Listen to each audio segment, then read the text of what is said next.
It's Thursday night, and you know what the fuck that means. What's going on, Lay? Gigi's in the fucking building on time 2 weeks in a row. Her camera's off, but she's here. We got we got confirmation that she's here. There she goes.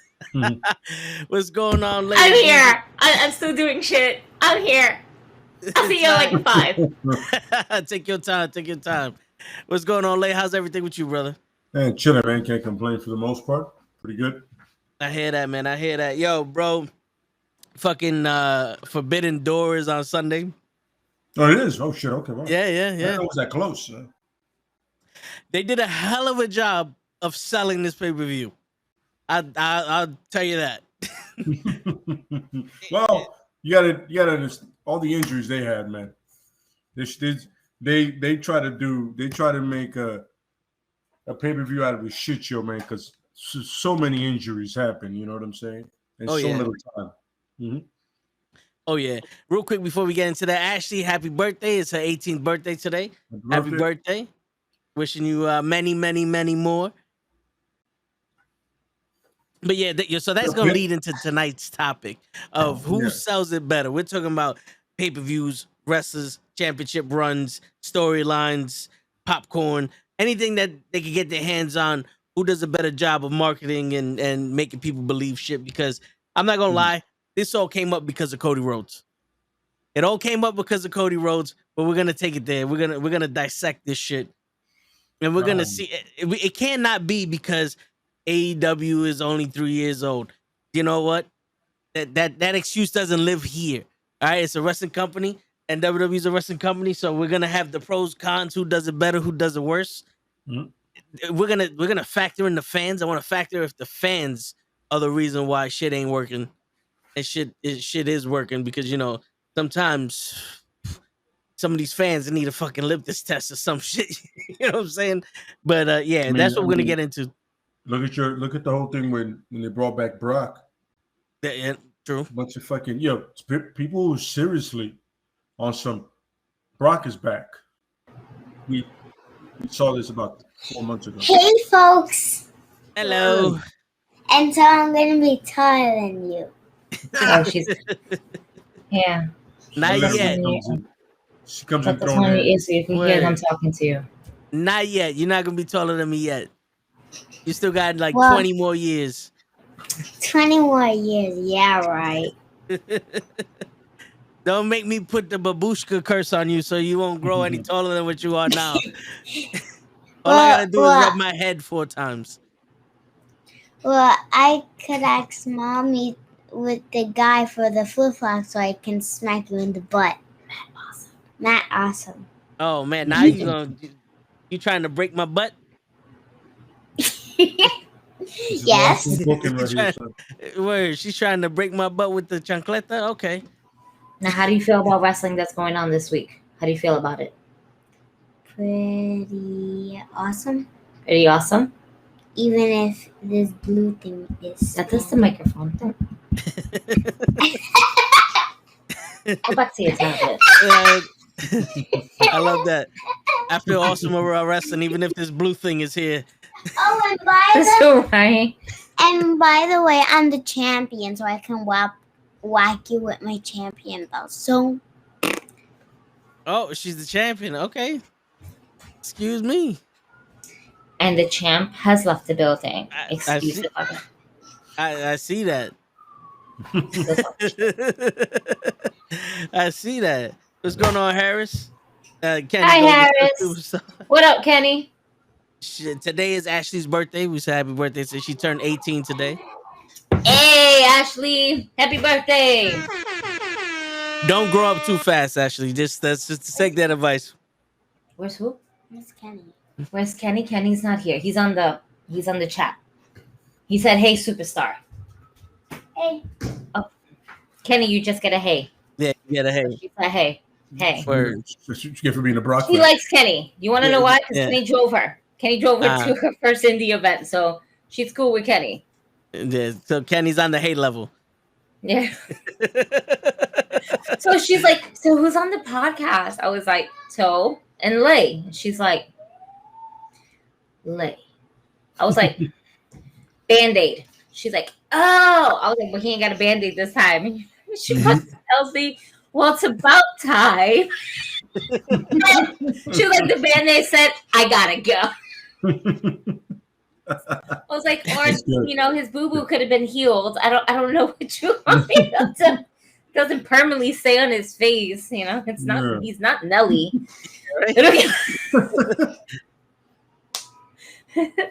Oh man. Yo, oh my God, Harris. Jim Cornette said Vince paid more for sex than he did WCW. Well, you know something? You know something? With the way WCW was going, I probably could have paid for that shit. With the way that shit was going. Oof. Listen, I mean, you know what kills me? Vinnie Mac stays continuously to come out, not only on SmackDown, but then on Monday Night Raw. And then the internet does not fail any of us. When Vince McMahon decided to hop down the stairs, because I saw the actual video after talking to you guys on Monday. Yep. And then I just realized this nigga really just hopped down the stairs and it became a new internet meme sensation. Yep. He is the reason why Randy Orton has the curb stomp. Seth Rollins has the curb stomp. I'm thinking about the punt. That's why he's doing the lean back. He's doing the lean back. He's going back in time to stop younger Vince McMahon from this scandal that he's going through right now. Yeah, but did you notice right before he jumped down the stairs, he almost fell down those stairs? Yeah. He couldn't get his leg over the second rope. I was like, yo, my man, I know you tore your quads, but that was like 20 years ago. Them shit's got to be healed now. Like, how do you not? He just needs to stop. He just needs to stop. It's getting up to a point where it's becoming very embarrassing watching the owner of the company just keep coming to a ring knowing the shit that he's in. It's a legit power move that he's doing. Yeah. It's all about power. And the funny thing is, Vince McMahon is taking a step down from CEO, but then we got Brock and Cena, his boys, his go-to people to get the ratings whenever he needs them, and then he's there. So you got the 3 top rating drawers right now that make an appearance besides The Rock when he's not there. So it's like, look what I can do, motherfucker. Even though I'm not CEO. Technically, I can still draw ratings, so it'd be stupid to get rid of me. Lay disagrees with that, but I absolutely completely do. It's fucking ridiculous. And to every asshole that watches this shit because Brock showed up, I go, yo, you're the fucking problem we have. You're the reason I don't change shit. You're seriously the reason. Like, oh, Brock is on. I got to tune in. What? I got no one left. We got Bobby Lashley. See the exact same match. You're gonna see a last standing match that's gonna wind up being 10 minutes. We're so done with this already. Match, which you did see did like half an hour. Yeah. You know what I'm saying? Because Brock ain't doing a half for nobody. Yeah, and that last match they had the perfect build to end the fucking feud. Absolutely. Yeah. I mean, the match wasn't it really did. There was no reason for them to bring Brock back. They have Bobby Lashley. They have is Drew McIntyre injured? No. They just saving him for the Castle in the Sand or whatever the fuck they want to call it. Yeah, no, they just look. They even have him. I'll even accept him over Brock Lesnar. I don't want to, but I'd rather choose him. Than Brock Lesnar. Yeah. Oh my God. A moment. And Walter's IC champ. Yeah. You know what I'm saying? Build up Shinsuke. Let Shinsuke take on fucking this is something that should have happened no long ago. So let's not even talk about building people because I have a whole thing about that. That's just holy man. You dug yourself this holes through releases and 2 weeks push that you stopped caring about people. Yeah, that's what you did. Releases in 2 week pushes that you're like, oh, that's enough. No, it's not enough, bro. It could have been, it could have been Reigns and Johnny Gargano if you done it right. Shit, it could have been Reigns in Tampa if you would have done it right and not just job him out to everybody. Oh yeah. I'm so disappointed. I'm so disappointed in how they're writing Ciampa. I'm so sad for him. Mm-hmm. Like That's why he he wanna move was up. one of the best NXT champions. And what Yep. are we doing? Jobbing. We're jobbing and we're making him Mrs. Bitch Boy. I hate to say it like that, but it's true. Absolutely. It's so trash. It really is. But at least we have things to look forward to, like Forbidden Door. True, if we And could remember it's coming out. and the Rainmaker Yes. Okada. Yes. Ah! That was that, Yes! it was dope to see him, but it was also like, did he know he was supposed to do something when he came out? Because my man walked out and was just had his fist clenched, and he's like, no one told me what I'm supposed to be doing here. So which one of y'all hangman? That's what it kind of looked like. That like it looked a little. We wasn't ready for this, but fuck it, let's try to make the best of it. Nah, it wasn't Okada that gave me that feeling. It was a homeboy that was in the ring with John Moxley for like 5 minutes, Oh just yeah, staring still, doing these Takanashi. squinting. Yeah. Yeah, but it's Like, gotta suck. It's gotta suck that fucking that language barrier though. Because I'm pretty sure he was standing there like, yo, why is everybody else fighting and we're not? Like, what am I? What am I? No, but that was the whole thing. That was the whole thing Yeah. because he was waiting for Moxley to go ahead and throw a punch. Moxley was waiting for him, and it was actually pretty. In my opinion, I thought it was pretty dope because you have chaos like all around you, on all sides of the ring, and then you just have these two people who are technically supposed to be like the main focus, right? Everybody's getting focused on the chaos because that's what we all focus is the chaos. But we don't see is this magical stare down that we have between John Moxley and he's like, but then Homeboy is like just being intense in the ring. It's just like, and just giving us facial expressions after facial expression. The word. I feel the same way as you, Walter. I feel like we're gonna get Cesaro. I also feel like we're gonna get Johnny Wrestling. I feel it in my gut that we might get Johnny Wrestling to come to AEW And be a part of the Blackpool Liver Club Fighting Dynasty or whatever they're called. Combat I Club? feel There you go. Cesaro. I feel like Cesaro is more fit for that group than Johnny Wrestling. I For the think Blackpool. So yeah. Since Bryan Danielson can't wrestle. Which, by the way, it gave me, watching him talk on the microphone like that, gave me slight PTSD from the last time he talked on the microphone about an injury. I was like, oh my God. He's going to go through this again? Fuck. Come on. Don't do this to me. He didn't even make it a year. Come on. Like, bro, what's going on? Everybody's injured. Everybody hurt. We got AEW stars hurt. We got WWE stars hurt. Everybody hurt. Everybody's taking LOA. Everybody's on a leave of absence right now. For the summer. Everybody wants the summer off. That's what it is. Like, oh, fuck. The summertime is gone. I'm not fucking working. Break my arm. Ligament. I'll take it. It's like more people are going to be traveling towards the summer. So they're like, I'm not trying to catch COVID or sign autographs. Why do you think Sasha Banks is not out there? He's like, yo, I don't want people to be, waiting at the airport for me to sign autographs. So you know what? I'm going to drop the title and I'm going to leave and I'll come back when it's the winter time. So most people are at school or at work. I had to throw that out there just because she did that shit once. But yo, speaking of the topic, do you think if WWE was in the position that AEW was in to make a super show with New Japan Pro Wrestling, do you think they would have built that up more than AEW's been building up? You think that the matches would have been a little bit more structured? Because all of a sudden, we got the AEW Interim Championship and the winner controls AEW. I don't know if you heard that from Steven Regal, how important it is for Moxie to beat this dude to get the interim title.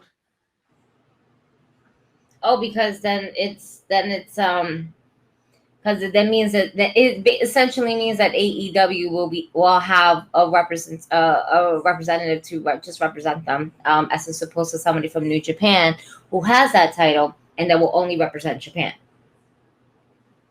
It's essentially saying this: if we put the championship, if we put the World Heavyweight Championship on the waist of a New Japan Pro wrestler, that person either A, becomes the new Brock Lesnar, and by that I don't mean like physicality or just coming in and then leave. No, I mean by the absence of a champion on a network. That's what I mean by that. Not anything like that, anything that has to remotely deal with or relate to Brock Lesnar, just the schedule itself where we don't have our champion. And they're going to give it a Moxley. They're not going to go ahead and give it to somebody in New Japan.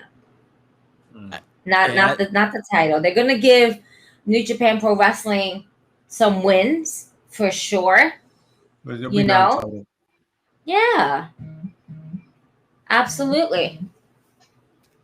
Like I can see Will Ospreay being Cassidy. Not just Cassidy, I can see that. Something like that. Maybe. I don't know. Cassidy just came off of injured list, so he might just win it because of that. I feel you don't have Will Ospreay and then do. I mean, you can. That's stupid, but Oh, that's so true, though. You're so really right. Yeah. You got also FTR. Mm-hmm. It's just so much. It's just a lot. It's a lot. Yeah. Let's see. What Andrade? Does he have a match with anybody? He was all right. So the thing is, Andrade was supposed to have him. He was supposed to wrestle Will Ospreay, right? But because he works for, I believe, Triple I. Yeah. Triple I and CMLL have a beef, and a lot of CMLL guys only go to New Japan. He says he wouldn't work with New Japan Pro wrestlers. Yeah. That's what it is. I remember reading that. Relationship, he can't work with y'all because he works for, and it's the same thing with Penta. It's funny because Dragon Lee said it himself too. Dragon Lee was like, "I can't either, bro. I can't. I'm supposed to be on a card and I can't do any work with them because, these two asshole promotions." The contract that they have with Triple I. Yeah. That and then it makes sense because I remember seeing Andrade, and I think I might have mentioned it too, where he tweeted that out. He's like, "I will not work with any New Japan Pro wrestlers," which is crazy, but. I know Penta's in the same boat. That's why he didn't beat Malachi Black in the tournament. Like he wasn't they wasn't even gonna have him win that shit. Because he's affiliated with Triple I also. Mm-hmm. And OG, I don't think Morrison actually has a contract with All Elite yet. No, yes, he does. He's more like a freelance kind of thing. Like he shows up and does work for them. Oh, I thought he was. That's why he's called Johnny Elite. No, you know what he does? He shows up place and he just takes the name. Yeah, I think he just has he just comes up and wrestles those 2 matches that he did already or whatever. But I mean, Morrison would be a good replacement for some people. Shit, Morrison and Jay Lethal for the fucking Ring of Honor. What championship does Samoa Joe got? The TV title? Is that the TV title? Yeah, TV title. The Ring of Honor TV title, the interim Ring of Honor TV championship. Because isn't Samoa Joe hurt now also? Because of Jay Lethal. Because of Jay Lethal and his crew. The Big Khali 2.0. Oh yeah. I forgot this guy's name. I never knew his fucking name, to be honest with you. Yeah. All right, so how do you guys feel WWE would have handled this situation with the Forbidden Door? Well, everybody in WWE would have went over big first and foremost. Let's be real. Mm-hmm. Let's be honest. It would have. They would have been over in any of the big matches. They would have went over big. That's the thing about WWE. This WWE now, the interpretation of it, they probably would have just took any advantage they can to promote their side. You know, they would have been like, oh, we're facing like invaders or something like that. You know what I mean? I mean, they would have promoted it well because they have so many different avenues to promote it. Fox, USA, you know, online, Hulu. So eyes are gonna get on this, you know what I'm saying? But I feel the quality of the matches wouldn't be great. Like a premium live event we get now, we get probably one, possibly 1.5 good matches. Like the match will start off good and it'll end so stupid. You know what I mean? No, it would, yeah.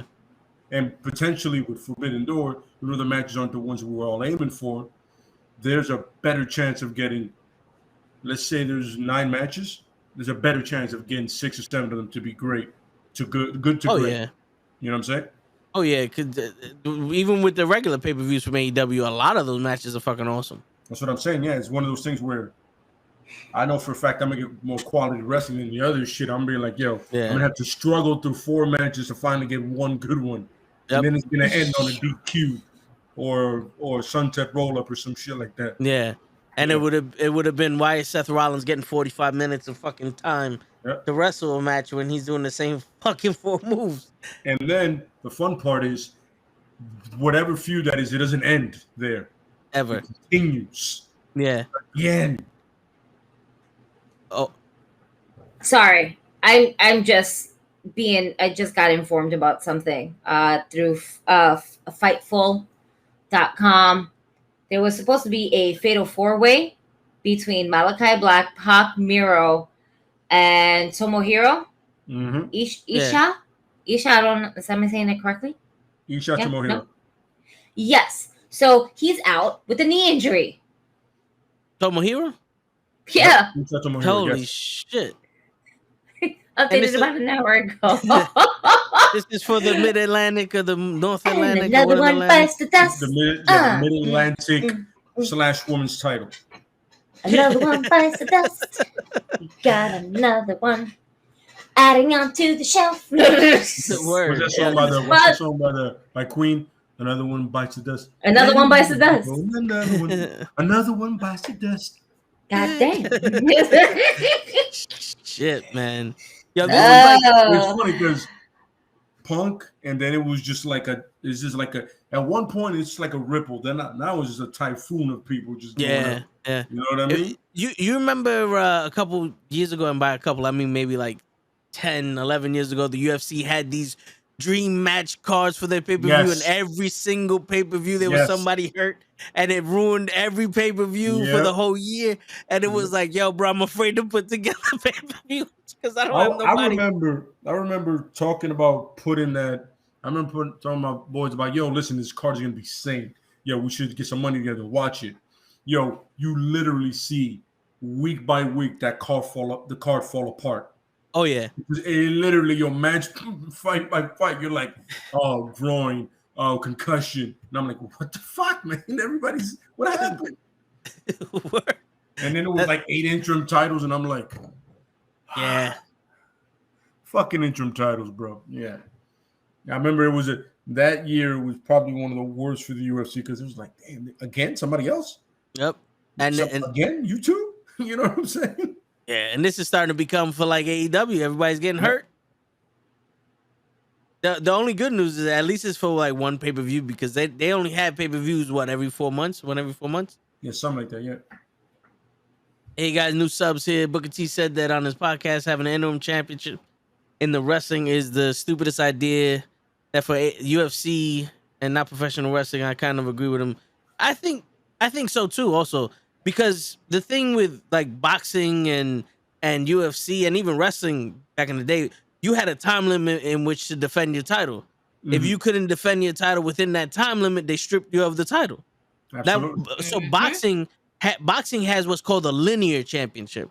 So what that means is that title has been in line since there's no interims there. So let's say if Tyson got hurt and they made an interim championship, and that new heavyweight title, and then he comes out of retirement and defends his heavyweight title, that's the linear championship.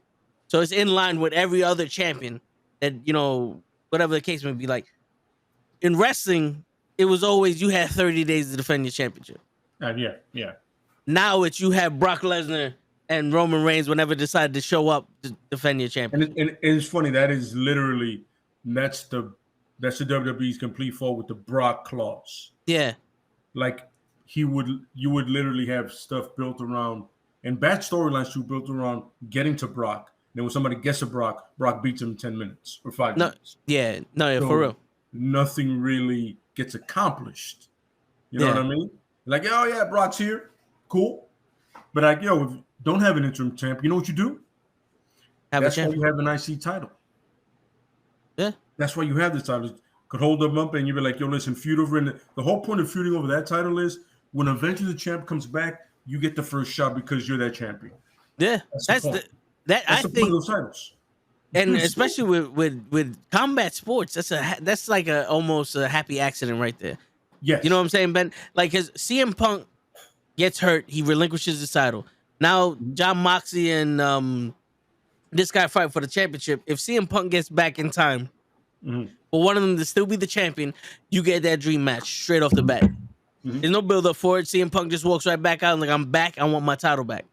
Absolutely. And there you go. It's like him walking back in when he took the belt from Cena. Yeah. You know? Absolutely. Like, oh, I don't want this belt. I want that one. Yep. That was when The Rock just changed the title. And all that. But yeah, it kind of when he came back, and it was like I religiously kind of like, okay, Money in the Bank is not that far away. AEW doesn't have a streaming channel, and we're not putting on YouTube because then we'll never know what happens. Yeah. And I always happen to walk in on the match between CM Punk and John Cena. And when Punk won, and he just blew that infamous kiss goodbye, and then he took off in the Chicago crowd. And I was like, damn, this was such a good fucking moment. All right, I'm out of here. I'll put shit on for her. And then if I'm going in my room just to get something, I find myself stopping and just like, knowing I've seen this shit mad times, I'm like, oh yeah. Damn, that was good. Shit. I'll go back out. Shit. You know, to me, the interim title sounds like this is the number one contendership championship. Like, you are officially the number one contender for the championship, and we gave you a belt for it. Because that's the only purpose. Like, in the UFC, the interim titles, like, you can't defend the title within, like, these months, and we have contenders. So these two guys are gonna fight and gonna guarantee they get the next shot at the title. And that's the interim championship. What's going on, Earl? You know what I'm saying? Like, that's the only thing I can see for an interim title. It should be called the number one contendership match.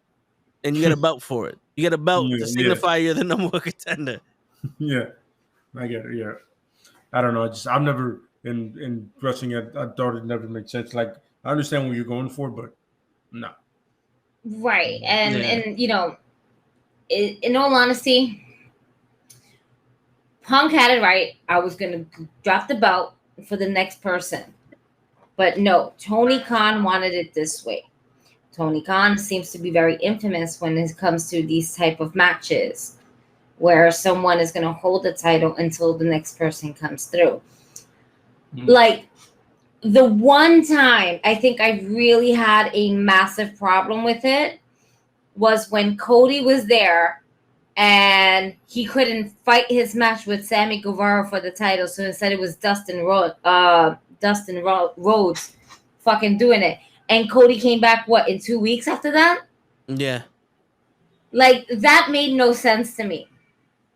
You must be out for a massive amount of time for this type of shit. You know, so I get you want your champion to be presented at all times. You don't want someone who's not there. You don't want a Brock Lesnar who has the championship belt. You don't want to be a Roman Reigns and have a championship belt and never show up to work. Yeah. Okay? Roman Reigns has probably shown up to work once in the last 3 weeks. And that was a fight Riddle. Right. And that was a good match. You know? It was good. I liked it. I liked the match. It made me believe for a split second, even though I knew for a fact it was not going to happen.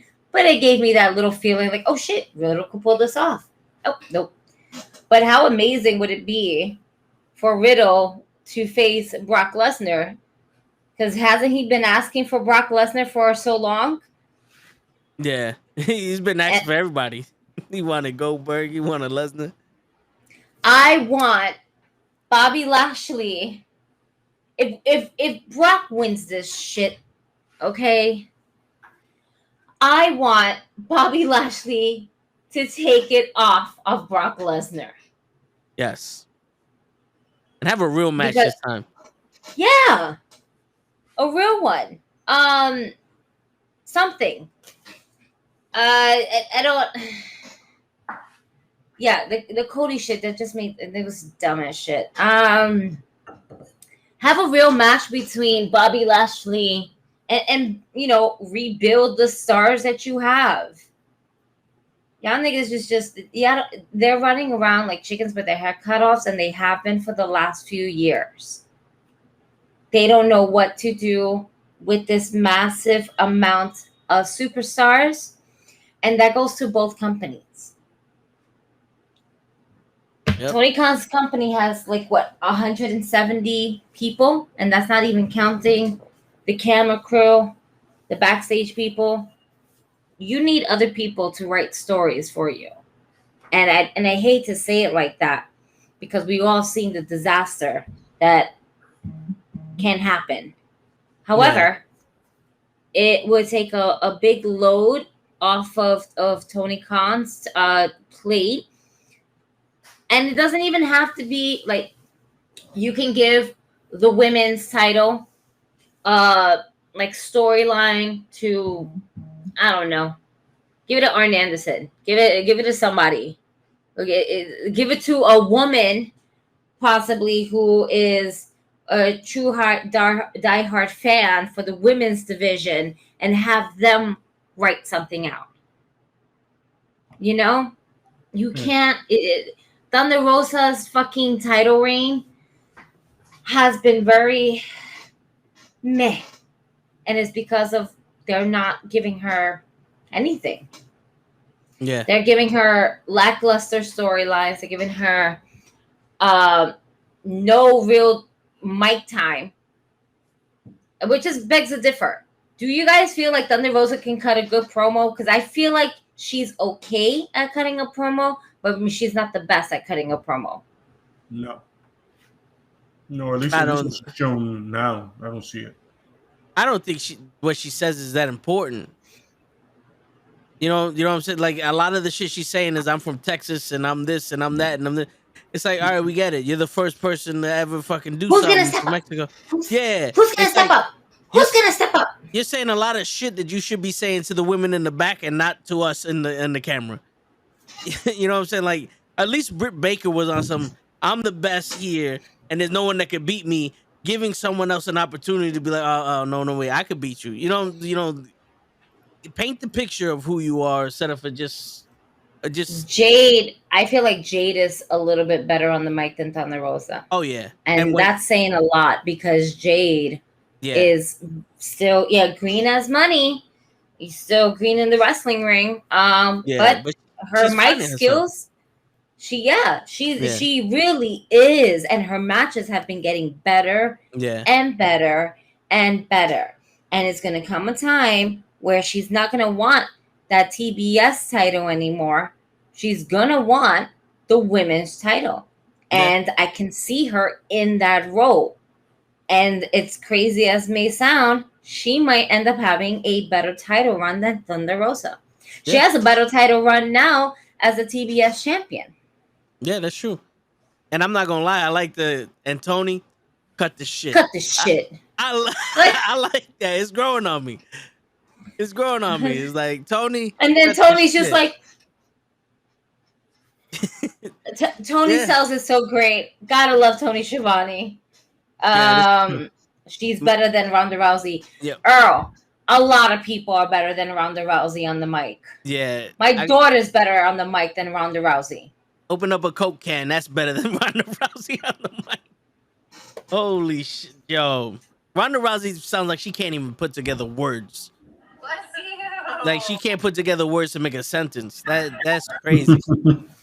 It's like, I don't even know what the fuck she tries to say sometimes. She want to know what the funniest thing is, that she sometimes tries to sound like she's so fucking intelligent, and it comes out like she's so fucking dumb. Yeah. You know what I'm saying? Yeah.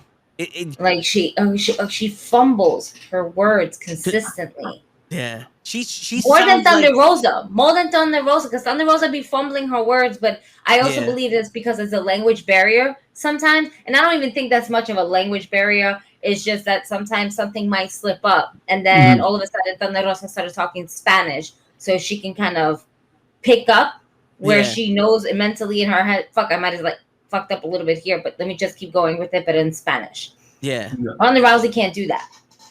Ronda Rousey sounds like a mark that really thinks wrestling's real.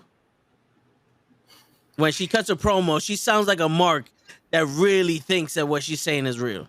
Yeah, I can't. Her fake toughness is what gets me. I was like, that face. You're like, ugh. You want to know what her best promo was? Possibly. Her best promo wasn't even on Raw. It wasn't on SmackDown. It wasn't on WWE. It was when she was getting her hair unbraided, talking about these fans are fucking ungrateful. Okay, just to let you know, wrestling is fake. Okay, it's all fake. It's all written. It's all scripted. It's fake. That's the only promo that she cut that actually felt like, oh shit, hey, there's Ronda Rousey. Yeah, the There little girl. she goes. You baby man. You know, that's where she cut her promo, and that's where it sounded like she was like, oh, but I was just, no, bitch, that shit came from your soul. No one likes you in our wrestling ring, and the cheers that you hear is just possibly audio that WWE is pouring out, so we can hear cheers, but it's not in the arena. Is not. Yeah, and because you could, it's like, yo, no real, like, any kind of wrestling fan, for them to say wrestling's fake, you got to be emotional. You got to be like, some got to hit you emotionally for you to try to hurt somebody. This is fake. You sound like the little baby. Like, did you baby got mad and she got booed, and now all of a sudden wrestling's fake? What happened?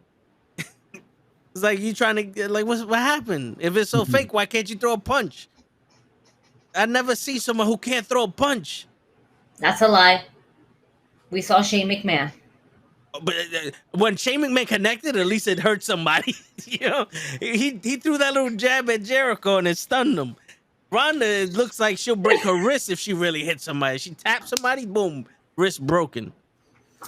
Well, I mean, we know that she's good for submission. She's not much of a puncher. We know this much. Yeah. We've seen those 2 losses that she had. Yeah. I don't she think can. She can throw a better punch than me. Yes, because she's trained at this. Absolutely. But in the wrestling ring, huh? It didn't look like she was trained at striking when she was getting hit. Maybe real life training, sure, but wrestling training, I don't know. I don't know what happened there. I don't know what happened. Yeah, that armbar she does in the ring is horrific. That is horrific. It's like I don't even think a baby would tap out of that. I think where I'm at right now with her title reign, she's on SmackDown, right? Yeah. Who is her opponent? Natalya. Oh, so no. Yeah. Just no. Y'all need to stop fucking around and do no. Y'all need to stop fucking around and give the people what they want. Reality check here, WWE. We don't want Natalya versus Ronda Rousey. At this point, in order for you to save your SmackDown roster, you're gonna need either one of the 2 people. You're either gonna need Bayley, right? But we don't want to see Bayley lose, right? Or you do the smart thing. You bring back an old rivalry. You bring back the thing that pissed Ronda Rousey off to tell fans wrestling is fake. You bring back the storyline of Becky Lynch going after Ronda Rousey. Because guess what? Becky sells tickets. No matter how much y'all don't like her, no matter how much you don't like the man, big time Bex, whatever Becky Lynch wants to fucking call herself. All right, Becky two belts, right? Doesn't matter. Becky knows how to sell a story. She knows how to sell moves. And most importantly, with a build-up rivalry that that was strong. It was strong. Okay? Yeah. And also to clean up that botchy-ass ending at WrestleMania. We deserve that. She lost against Charlotte. That's cool. Now it's time for Becky to go back to SmackDown because Bianca Belair has it over there. Yeah. Bianca Belair can hold it down. She doesn't need Becky Lynch to hold her hand. Becky Lynch needs to go to SmackDown and rekindle this rivalry between her and Ronda Rousey. That is possibly one of the only way. It's possibly the only thing y'all can do to really save the SmackDown Women's Championship. Because at this point in time, no one gives a shit. Yeah. No one's watching for Ronda. On paper, we're all watching for on paper. Well, on paper, the match to make is Shayna Baszler versus Ronda. Absolutely. But I don't think they can. As I'm wearing Shayna Baszler's shirt today. Yeah. Nice. Yeah. Absolutely. I don't think they could sell that match in a way that Becky would be able to sell Ronda Rousey and Becky 2.0. Yeah. You have to put them in a tag team in order for you to get that betrayal. Because that's how they're going to write it. It's the only way they're going to be able to write it. Like, let's put Ronda Rousey, because they love putting everybody in mixed tag team matches. Not mixed tag team matches, but just tag team matches. That makes, absolutely no sense. But they also just basically, it can write itself. It could be where, Shayna is just does what she does. Especially if we get NXT Shayna to go against Ronda Rousey, that's a solid match right there. Yeah. Two women who don't know how to wear eye makeup correctly in a main event match. Bro, first and foremost, I love Shayna Baszler, but I would love to know where her eyebrows went. All right. And 1, 2, what are they thinking in makeup? Because I don't understand this dark shit and it's a line here, and y'all don't get it twisted. I do my makeup. I don't do it often, but when I do it nice. I make sure my eyebrows is there. I make sure that my eyeshadow blends well. Okay. I make sure my makeup is on point, like Bobby Lashley's makeup. Okay? Unless there's baby oil in there, and then the towel starts cleaning everything off. I digress. It's a storyline that it can write itself, and they can do wonders with it. But this is the thing. They just don't have any knowledge. They're dumb. They're dumb as fuck. Whoever's writing in the back, everybody's more probably worried about this fucking scandal that's going on. They want another bonchinche behind the scandal. And they're not paying attention to what they should pay attention to, which is the product that they're putting out. Because right now, I'm getting nothing but garbage. Yeah. Except for Elias, Ezekiel, Elrod. What is it? Elroy. Is it Elroy? Yeah. Elroy. And Kevin Owens. I can't wait to meet Elroy. Word. I'm here for it. And they better make an action figure out of all three of them. It's like the three faces of Foley. I need the three faces of Elias, Ezekiel, and Elroy. Word. Are you aware of that, Lay? No, I wasn't. So No. Elias on Monday Night Raw did a concert, and as you know, Kevin Owens interrupted it, and Ezekiel's in the back, and he's like, "Yo, no, that's my brother. Like, see, look, we're different." So Kevin Owens gets his ass kicked by Elias. He goes to the back, and he walks into Ezekiel, and he goes, "I want to challenge you, and I don't care if it's Ezekiel, Elias, your younger brother Elroy. I don't care. I want to fight somebody." Next week, and Ezekiel goes, "Your challenge is accepted." So we're kind of hoping for Elroy. Yeah, I want to see what this Elroy, because we got the Ultimate Warrior, we got the Honky Tonk Man. Who's next? Who's next? Who's he gonna take? Who's is gonna be Mr. Perfect? What's going on here? It could be Mr. Perfect. It could be Macho Man. Oh, there You you know? go. It could be He Macho dye his Man. hair. Put him in a little wig or that's, something. that's it. No wigs. We'll just spray tan like that. Spray color his hair. Yeah. We'll just Wash do it blonde out of a sudden. Like, what the fuck? Yo, that fake beard they gave Elias. Oh my god. Yo. When they were both in the room together, that shit, I was like, bro. Yeah. Bro, it looks like it's about to come off. Get the Gorilla Glue. Gorilla Glue. There's about an inch gap between your hair and your cheek. That's supposed to be pressed on there. Mm-hmm. Earl, we definitely went ahead and mentioned that earlier on the pod. We did not mention it was Clark Connors who will be replacing Tomohiro. So yeah. Let's see what happens from here until Sunday. I don't know. Rampage is still on for tomorrow. Who knows what might happen? This is true, yeah. This is true. Oh snap. So all right, so yo, the thing I want to mention is how Brock Lesnar comes back for the 87th time to wrestle Roman Reigns.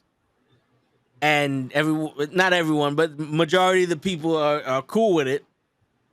Cody Rhodes does the most blasphemous shit you could do as a human being, and everyone loves him.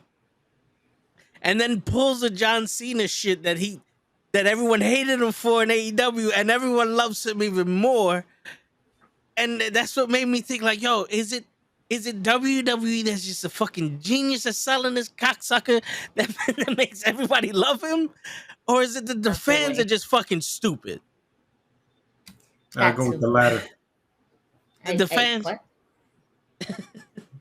I go with both. I go with all the above.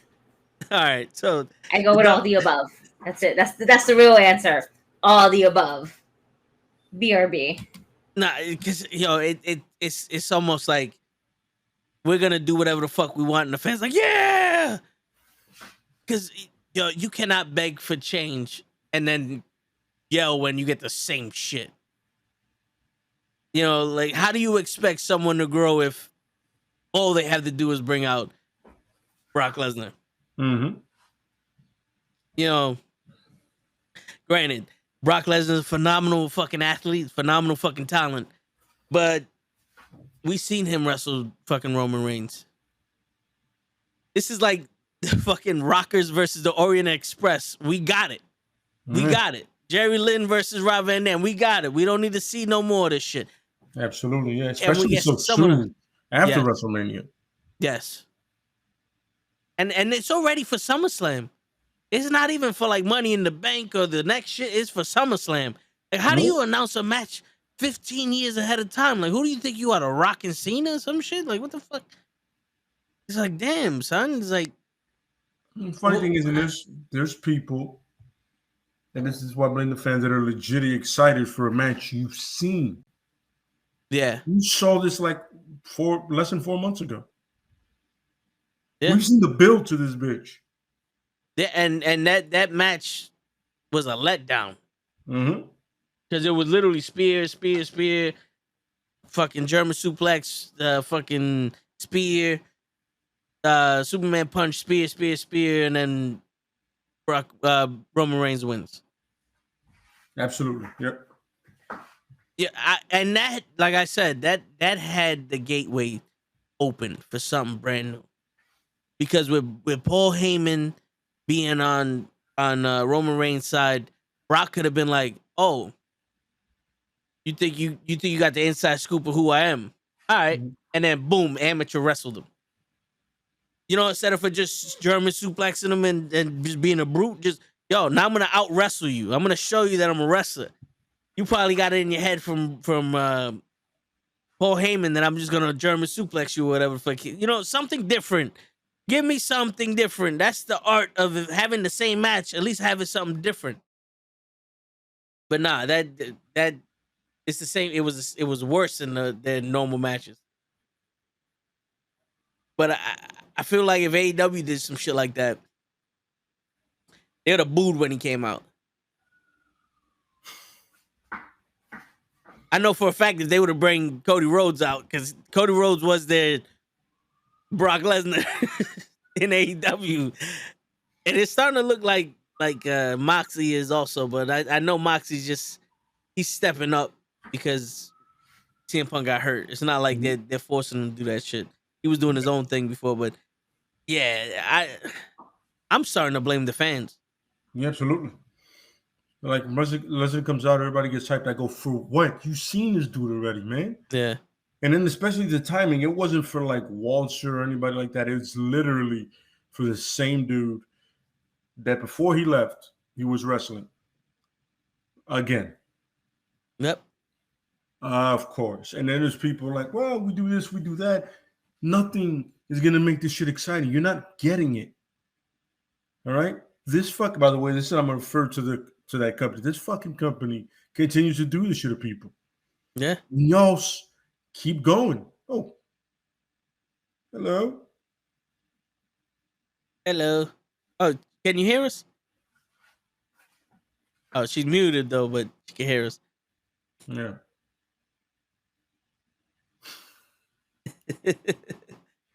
No, but yeah, they keep doing the same, and the fans cheering and making a big deal out of it. Could you hear me? Okay. Yes, Yep. we can hear you now. Now we can hear All the you. way up.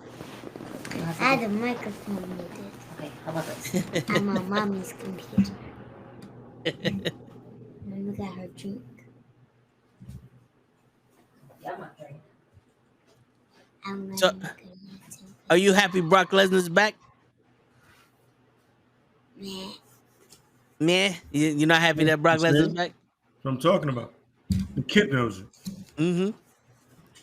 You guys, you know you're on YouTube, so everybody can see this. Yep. True. Yeah. So we're trying to get to Do you everybody. even know that? Do you even know that? Because you look like a kid to me. Who looks like a kid to you? You. I look like a kid to you. I look like a kid to you. Well, thank you. I didn't know I looked that young. Sarcasm. Mm-hmm. You see? Sarcasm. What are you, 3 years old? How you know about sarcasm? I watched a show called Gumball. Gumball. Yeah. What show is that? You literally don't know what Gumball is. I have never heard of Gumball. Oh, she took off the That camera. means two of us have no idea. Okay, kid. I never heard of Gumball. Is that like what is Paw Patrol? It's not Paw Patrol. That's the only one I know about. And you seem like a kid to me. You don't seem like an adult. You look like you're living with your mom. Oh my god. Oh shit. Damn, son. Yo. That's cold-blooded. Damn, bro. She And- said you live with your mama. And Damn, bro. You're one of those guys that live in the basement. Instead of being a troll. All right. and you don't have all these championship belts because these championship belts are amazing and my mom won them. But I guess you have like no championship belts because your mom never lets you go into the ring and my mom does. Wow. All right. Okay. Come on, kid. Curtain call. Curtain call. And I turn off the camera. I see that. But you ain't turned off the microphone.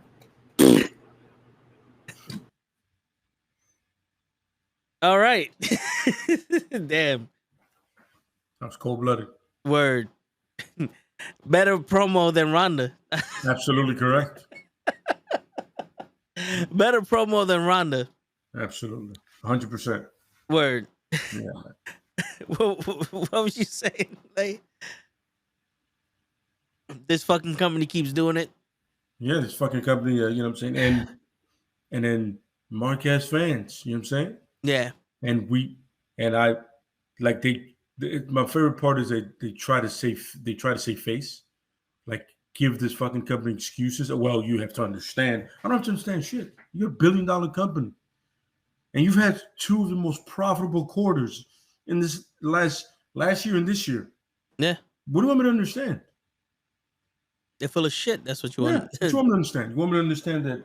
You know what I'm saying? And I said it. I was like, yo, I ain't gonna watch any of that till Brock is gone or something happen. I'm not gonna watch any of it because I'm not gonna support something that I find to be absolutely ridiculous. Yeah. It makes the only reason I was watching Raw is because Middleman wanted to watch, and I was like, all right. And I was like so upset with it. Yeah. You know what I'm saying? I was like, oh my God, what the hell, man? And the crazy shit is the Judgment Day was premiere time on Raw with Edge. And then Finn Balor gets it, and now they're on fucking main event. My man, was it not Golick, busted open. What's his name? Oh man, what the fuck is this guy's name? Fucking guy who does busted open. Wow, I fucking completely forgot his name. His brother is the one that does the Yes Network. There's a what? He does the Yes Network for the Yankees. He has that shit. Oh man, fuck.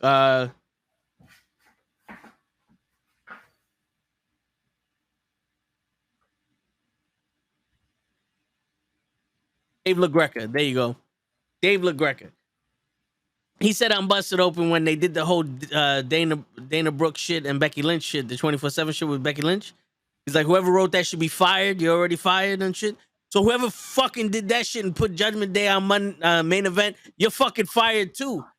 Like how do you have a 3-hour program and the best group you got, the only group you fucking got that has actual airtime is now on fucking main event? And they're brand new, by the way. Yeah. What's the point of putting Finn Balor as the fucking leader if you're gonna put him on main event? Yo, if you want to talk about fuckery, and yo, dude, to be honest with you, if I was Finn Balor, and I was the leader of the Judgment Day, and I found myself on main event again, I would pull a Tony Storm. Mm-hmm. I'd pull a Tony, and I'll be like, I don't give a shit if I never wrestle again. In the middle of the match, I would just give a fuck you to the camera and walk out. Middle of the fucking match. Absolutely walk out. Agree. Because that's ridiculous. And I understand people are, well, he got a job. No, that's disrespectful. It is. How do you get a fucking premiere, like the leader of the Judgment Day, the new fucking group? You're supposed to be some big shit. You got two hot talents with fucking Rhea Ripley and Punishment Martinez. The shit's growing. Now you have a reason for the demon to come back in your main event. The reason for the Judgment Day faction was put together is because they were tired of what people thought and they wanted to stand out and make a name for themselves. And you're our main event. We still don't know where main event is shown. Absolutely correct. I don't know how to watch main event. I just see pictures and it says main event in the back. Yep. Get the fuck out of here, man. That's bullshit. I don't. I'm telling you, man, this fucking company, son, it keeps doing it. Yeah. Keeps doing it. Then it has the U.S. Championship is a pose down competition. Yep. Would competitors spraying baby oil in each other's faces?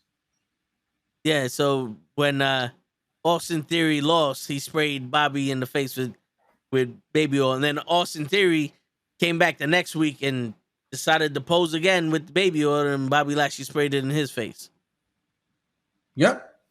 Yeah. And then Bobby Lashley has a gauntlet match with Gable, Otis, and Austin Theory. If he wins, he's the number one contender for the United States Championship. He beats Gable. Otis beats the shit out of him. Then he starts the match with Otis. He beats Otis. After that match, Gable and Otis beat the shit out of him again. Then he starts the match with Theory and he beats Theory. And did I don't know if people heard me. He got his ass kicked. He got beat the shit out of twice in one match and beat all three people. I don't know if that makes sense to you. Because now you have just shown there's no way Austin Theory could win. Or should win. There's no way in fuck. So basically now Austin Theory has to either get counted out or disqualified. Absolutely. And I don't want to see that shit. I don't want to see it. I don't want to see a disqualification or a count out in a premium live event. Because now you were wasting my time. You're wasting even more of my fucking time. Yep. And then the fans sit here and they love this shit. It's like it's like every night for dinner you have rice and beans. Mm-hmm. Yeah, the rice and beans taste good. But every night you're like, oh my God. Here we go again. Yeah. And the reason why you're getting rice and beans every night is because you love it. At one point you got to turn like, you know what? I love rice and beans. But can we get a pork chop in here? What about a sandwich? What about some McDonald's, like some fries? Can we get something else besides rice and beans? Please, a tuna sandwich, something other than the rice and beans. Nope. You get rice and beans, everybody loves it. Yep. Or is it Austin beats him and it makes him bigger? If Austin Theory beats Bobby Lashley, it won't do shit for Austin Theory. And it won't do shit for Bobby Lashley because we have already been trained to not give a shit about Bobby Lashley, to not respect his talent because of the shit they put him through. Absolutely agree. And Austin Theory is not going to capitalize on the fact that he beat fucking Bobby Lashley. The people forgot already that Austin Theory beat Finn Balor for that fucking United States Championship. Absolutely. People act like he's been this champion for months and months now. Him and Roman Reigns are going the longest title runs in history, and he just beat Finn Balor for it a couple weeks ago. Does Finn Balor not matter? Not to this company, it doesn't. He doesn't. This company doesn't give a shit about him. And the reason why Judgment Day hasn't been on is because Rhea Ripley is currently injured. So now this whole fucking Judgment Day stable has gone to pure shit because of Rhea Ripley. That's why we did not see them on Raw, and she has tweeted out that she's basically recovering. She just tweeted out I think it looked like a Vegeta GIF of him recovering when he has like Mhm. that mask on and stuff like that. And she Yeah. was like, soon. She just wrote soon. So that means she's in recovery mode. That's why you didn't see them. And I find it to be really dumb as fuck that we don't add another member to the Judgment Day so we can keep the stable alive and growing. So whenever she does come back, it's more of, oh, look who decided to show up for work type of shit. You know what I mean? Yeah. Like that type of shit. Like, I was out for injury, you know? No, yeah. No, I agree. Or But, make you know, they're not gonna do that shit. yeah, or make Finn Balor and fucking Punishment Martinez a tag team, You did it with everybody else. right? You know what's funny? You could honestly establish them by giving them a shot, even though both teams are heels or whatever, or take one set of belts off the Usos, you know, in a matter of time, and give it to a face team, and then have Judgment Day take it from them, and then Rhea Ripley gets a women's title. Then listen, if you're gonna start putting all the gold on one team, you can do it to this team. Yeah. Because Finn Balor at no point got a fair shot at the Universal Championship at any point. Word. And this is all because of Seth Pitch Ass Rollins. Yeah. All you people that are Seth Rollins having career resurgence, it's the same fucking deal in a different suit. Yeah. I don't know how you people don't see it. Oh, I see it. I feel like I'm the dude from Zoolander, like I'm taking crazy pills. Like, yo, my man, you don't see it? It's the same face. Yeah, same deal. He just laughs a lot more and he wears dumbass gear. You know what's funny? I believe Ezekiel is Elias's younger brother more than I believe that the Architect and the Riddler are two different people. You know what I'm saying? But that's the point. The point is you back up this one horse who was a pain in the ass in NXT to you guys, by the way. He was a dick in NXT. Meanwhile, Balor is all smiling. He's willing to do anything. He's willing to work. How does that work? How does that make sense? Seriously? Yeah. I don't know. You gotta figure it out, man. One is Triple H's boy, I guess. I don't know, man. But this is it's bullshit though. And the problem with having two titles and not doing nothing with it, or a bigger problem than having two titles and not doing nothing with it, is having one title and not doing nothing with it. Because it was cool when you had separate tag team champions and you didn't do shit with the tag team titles, because at least at one point, at any point, you could do something with one of them. Mm-hmm. Now, you can't do shit with either of them because the Bloodline got it. Agreed. And the Usos are running the show, if anything else. Like, we see more of the Usos. And the Usos are taking more losses than anything else. Like, how are you the tag team champions and y'all just taking these L's left and right? So instead of having the New Day go up against the Bloodline, we got fucking Street Profits, who apparently the Street Profits are up and they want the smoke, but they can never get a shot. But they can never get a shot, or when they get the smoke, it blows up in their face. Yeah. They haven't had a shot for that title in like fucking 12 months. It's like we have all these tag teams, all of these tag teams out there, and not one fucking tag team can overthrow the Bloodline. If y'all just making them do this shit and job on these shows, what is to make me believe that that they still got it? I think the Bloodline needs to lose the titles at this point. And then get their ass handed to them by Roman. I need to see Jay having a feud again with Roman, because I don't know about y'all, but that's probably the most exciting feud I've ever seen Roman Reigns be in. No, yeah. It's a feud with his own fam. Yeah, that was the best. Hey, what's up off top the ropes? What it do, baby? Yeah, it's weird how you have your faction is supposed to be the toughest shit in the organization, and they're all taking L's like crazy. Even Roman, it's like Roman's taking L's until the match. Like, that's not how you promote this guy being the baddest motherfucker. If he's supposed to be the head of the table, the main bad guy in the fucking video game, you don't kick his ass the entire video game, and then when you actually fight him, you lose.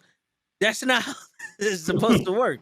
You know what I'm saying? Like, he's supposed to be a badass. In WWE 2K22, I'm kicking ass, and then all of a sudden, I'm losing. So yes, that's how it fucking works, because in the video game, I be fucking them up, and then all of a sudden, I make one wrong move, and that's it. That's the rest of the match. It's over for me.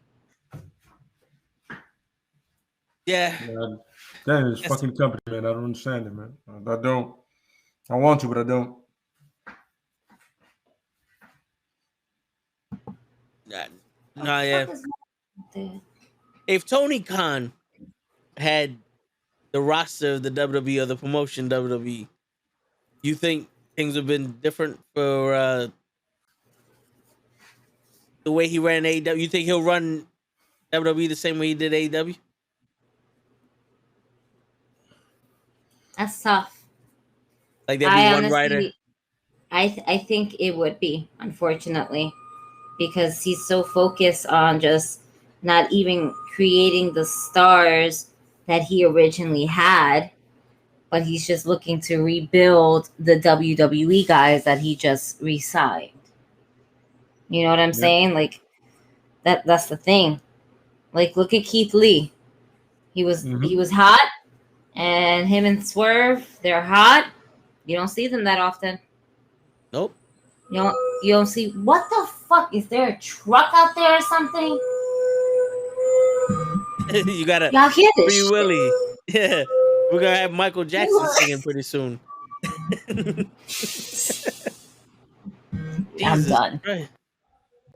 But yeah, it's true though, because when you needed the new champion, because apparently Jurassic Express, the time ran out, why not put it on Swerve and Keith Lee? That would have opened up the floodgates for other tag teams to at least be in the fucking picture. And the one thing AEW has advantage over that fucking company is tag teams. Yeah. They have enough tag teams to go around and make it interesting. Yeah. Shit, they got so many tag teams, they got triples, they got trios. Yeah. Absolutely. It's crazy. And I ain't gonna front. It would be dope to see, and this is just me putting a dream match wrestling out there. It would be dope to see, and I say it like that because we don't know what's the real status on Big E. But I would love to see the New Day in AEW, and for the New Day, if and when, all right, AEW decides to put out the fucking trio tag team championships, I would love to see the New Day come out, still be in the power of positivity, but just with an edgier type of style, and just have phenomenal matches with other trio tag teams. Yeah. Just because I love watching New Day. They're great on the mic and they're great in wrestling. But obviously, the New Day, these motherfuckers are killing me right now. The New Day, obviously, because of Big E, is not happening. 1, 2, I don't ever see them crossing over. But if they were to, I would love to see them fight. Man, it's just, there's so many matches we can just start the list with, I can say House of Black, but then to me, I just feel like that's just another WWE match. I want to see like the New Day versus guys who were just only AEW, the Elite, the Young Bucks and Omega. The Young Bucks and Omega. I think that would be dope because they did it together. Yeah, I was about to just say that they did G4. Yeah. It was G4 where you had the Elite and the New Day, and it was a rare, very rare moment in time because you're like, oh shit, there's two different wrestling organizations, and they're both going at it with video games. How dope would it be if they were to go at it in the ring? Yeah, that'd be real dope. Harris wants to know: would you make them the heel or babyface if they went to AEW? Just because who they are, they will stay baby faces.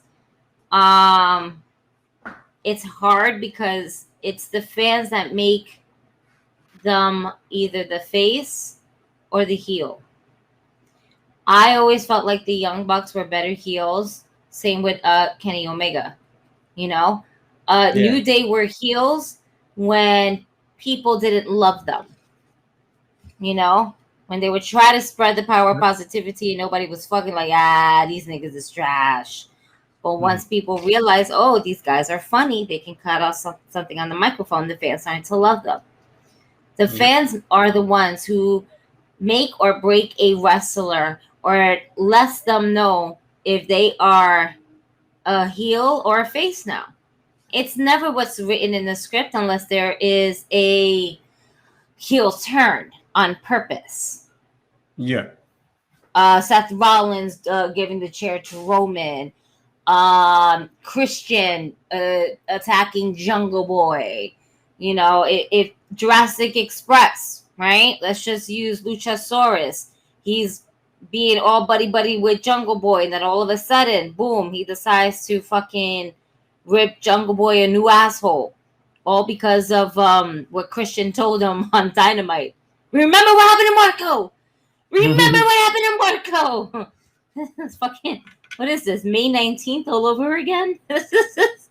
May 19th. May 19th.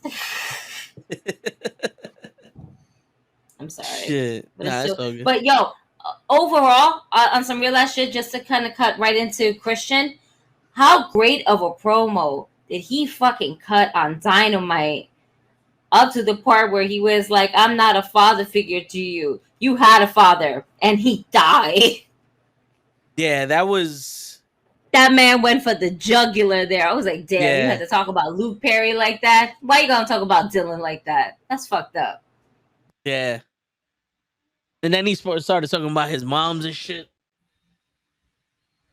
That was crazy. The moms I get, don't get me wrong, because the mom was there talking shit, so you want to build that up. But that man brought up his dead daddy. That's fucked up. When Luke Perry died, I died with him too. All right? We all love Dylan from 90210. He was the bad guy. He was the cool guy. Don't fuck with Dylan, man. Yeah. Ben strongly believes that Sasha Banks is going to go to AEW for the years up. What do you think about that? No. Once again, clean the room. We'll talk about that. No. I'm not cleaning my room, Lay. All right? Fuck out of here. No. Sasha Banks.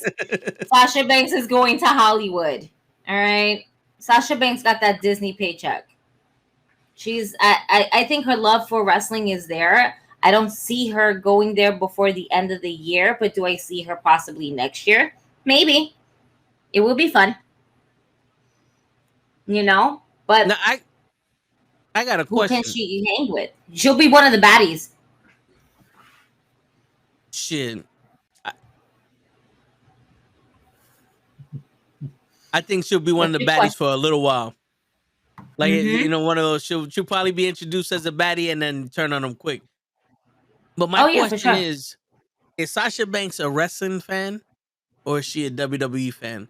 And it's not only for Sasha Banks, because there's some people that, like The Miz, I don't see him going anywhere else but staying in WWE. It's just like, people want to be in the WWE or they want to be a wrestler. Now that's Miz always dreamt about being in the WWE. He's not going anywhere else. There was, nothing else for him. WWE was it for him. Yeah. And it paid off. Absolutely. All right. Y'all motherfuckers get the fuck off my block. What is that? The garbage bin? I thought it was, but it's another type of truck. I don't know what the fuck they're going for, but it's not the garbage truck. It's some other shit. I don't know what the fuck they're doing. But it sounds like the truck's in heat. yeah, and it's going through it right now. Word. I'm gonna look out the window. Let me look out the window. Where the fuck they at? I don't even. They're not even like before. They were like right outside my window. I don't even see where they're at, which means that they're more down the block because it's not a two-way street that I live on. It's a one-way street where parking is only allowed on one side of the street. All right. So in other words, this ain't much of a fucking block to be driving on. So get the fuck off the block, bruh. Word. Shit. What type of movies would you see Sasha Banks in? Because Pim just said I think Sasha Banks is going to be doing a lot of movies before she even thinks about going to AEW. I know she got the Mandalorian shit, but like if she were to do movies, what do you think should be?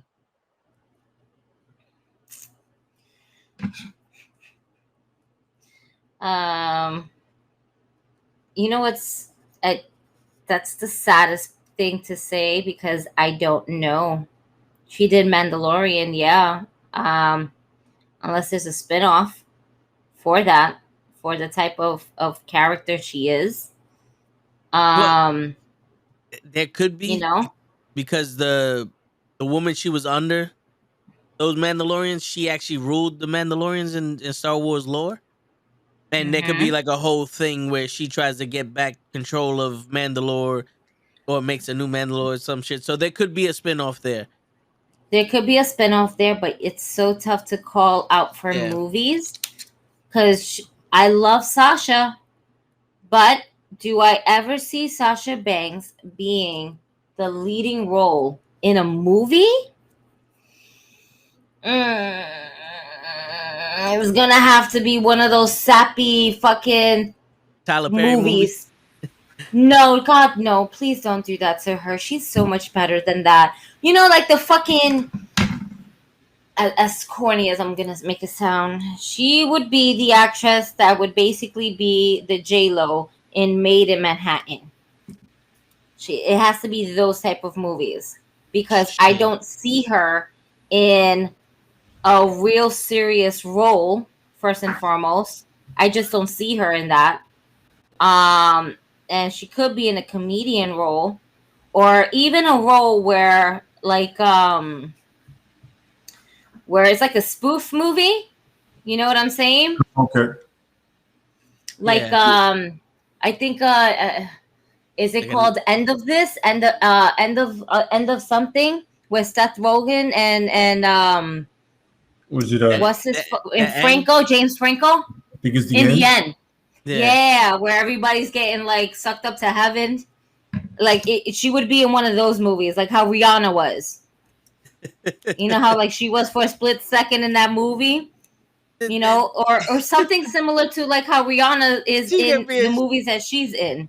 She gonna be in Sharknado 15. Chill. I didn't say all that now. Damn. That's Charlotte Flair territory. Word. If they recreate Wonder Woman movie, I think she'll be perfect for that role. What do you think?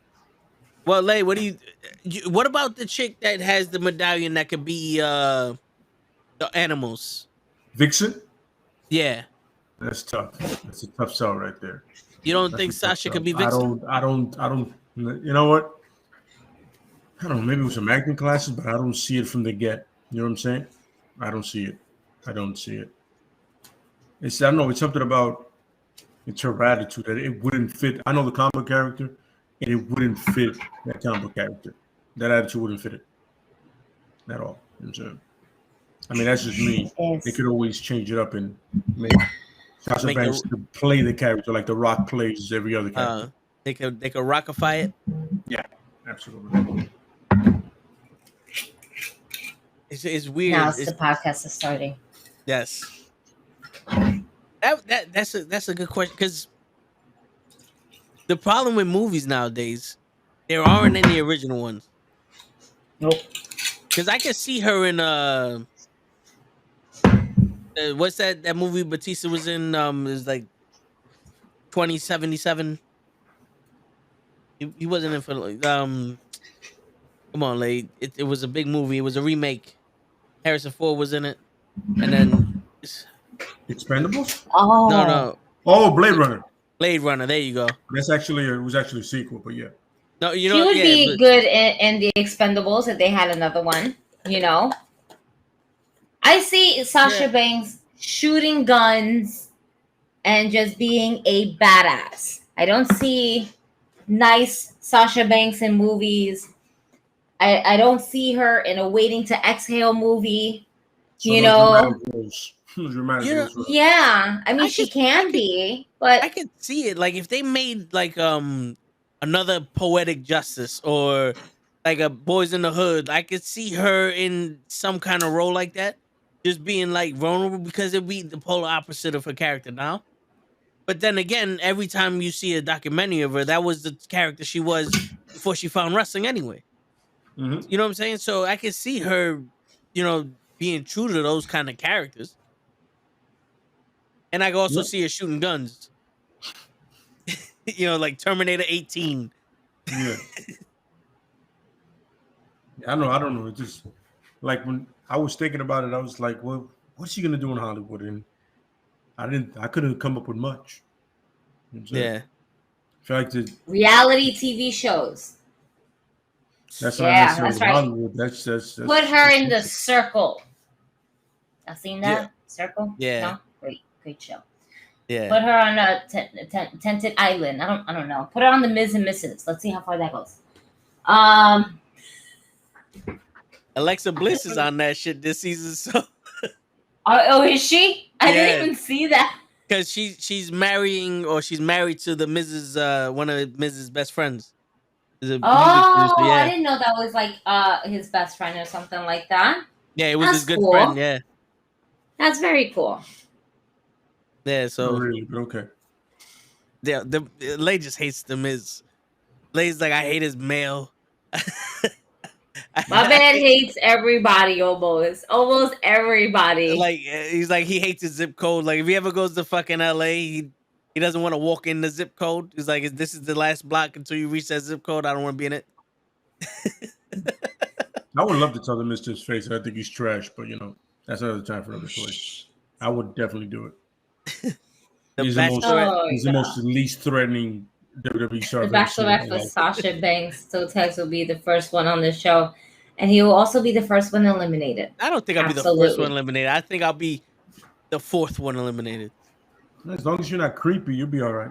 Yeah, because there's some cornballs out there, and I'm not that big of a cornball. You know what I'm saying? I have enough faith in myself. Why'd you look at me like that, Lay? It's like I have enough faith in myself. I'm looking at the fact that the weight thing. Yeah. He's just looking at you. Yeah, I mean, I may not have a 6-pack, but I got a keg, and the kegs are the life of the party. I'm just saying. I'm here all week, ladies and gentlemen. Hey, man, if her husband don't mind her going on The Bachelorette, then I don't mind either. She's married? Yeah. Yeah, she's married. The dude She's that married does to- her wardrobe. Yeah. Oh, isn't that convenient? Yeah. Little Her Filipino guy seamstress. from the... Yeah. That's lovely. I didn't know that. Oh no! I did. I just don't. The I guy just with the don't care. glasses. Which Yeah. I don't care. No, things. yeah, I mean, they don't look like they care. And I don't see her saying a lot of stuff about her beautiful, her loving husband. Yeah. I mentioned that a couple months ago. I was like, yo, is she still married? Because when they did the ESPY Awards, you see fucking Bianca Belair with her husband. Everybody else with their boyfriend. She's there by herself. So Hall of Fame, same shit. I mean, with Bianca Belair, I mean, it's Montez Ford. With all due It's true. respect, I don't know Alright. what her husband looks like, but I'm pretty sure he's not Montez Ford. No, it's not. But I'm saying like Charlotte Flair had Andrade on the fucking stage during the Hall Once of Fame. again, am I gonna do this? Do we have to embarrassingly say who this person is? But at this time, he was in AEW. Doesn't matter. It's still. I can ask you a question. I don't know what her husband looks like, but does he look like Andrade? No. Then there we go. I'm pretty sure their publicists seen the dude. They were like, "No, you leave him at home. You bring Montez. You bring Montez. They Tell look good. Bianca Belair You know what I'm saying? that she's gonna have to share her man. Yo, Andrade. That's what I'm saying. Yo, I still don't understand. There's more pictures of her with Kalisto. I understand that Andrade has a thing for white girls, but man, Charlotte is like a fucking board. What is he hitting? He's hitting a wall. Her head game has to be fucking strong. Because she ain't got no ass to be throwing it back. I know. If she throws it back, she's throwing a moonsault. I know. That's what she's fucking doing. His hips gotta be fucked up from that. Oh shit! I just thought about the sex position that they be doing. They'd be doing like an invert 69 instead of her like on top of him, like facing down. She does her fucking figure 8. Oh my god! Does he, Walter? He looks like a Yo, but think about it. It makes sense, right. That's you're right. That's actually disturbing to think about now because I don't want to think of Charlotte. I want to see Charlotte with more clothes on. Shit. Ay, pobrecita. She needs to get those fucking injections in her ass. Give us something. So think about it. So is that who you want on ESPN with you? A jobber? You know, not for nothing. If I'm married to the person, yeah, I want them with me. You know what I'm saying? At this point, yeah, but she married him. There's that beautiful TV thing. Like, yo, no, leave him at home. At least, at least be in the same like room. I understand I gotta walk the carpet, stand back here, whatever. But my man's fucking walking a safari during the ESPN shit. It's like, what? Maybe the dude is one of those homebody suits, but yeah, it's unfair to compare that dude to Montez and Andrade. You're like, people know who those two guys are. Okay, especially when it comes to Belair and Montez, that is well documented. I'm saying as well done as a fucking that's the Black Power couple. He's a former Marine. I mean, kind of a hell of an athlete, so it kind of builds itself. Andrade has a legacy in Mexico and making one out here, so you know what I mean. And then there's that guy who makes your ring gear, the seamstress. See what I'm saying? Let's check and balances. Don't pull out. I hear you. But if that was me, I'd have been standing there. Like, look at these two losers, Montez Ford and Andrade. Could have been on some, what's up, fellas? Yeah, I'd have been like, That's crazy, right? Yeah. I'm like, oh, you the plus one? Yeah. No, not me. I'm glad you're doing the right thing by looking up. How much you bench, pussy? Yeah, but I ain't say nothing. Doing the Kevin Hart.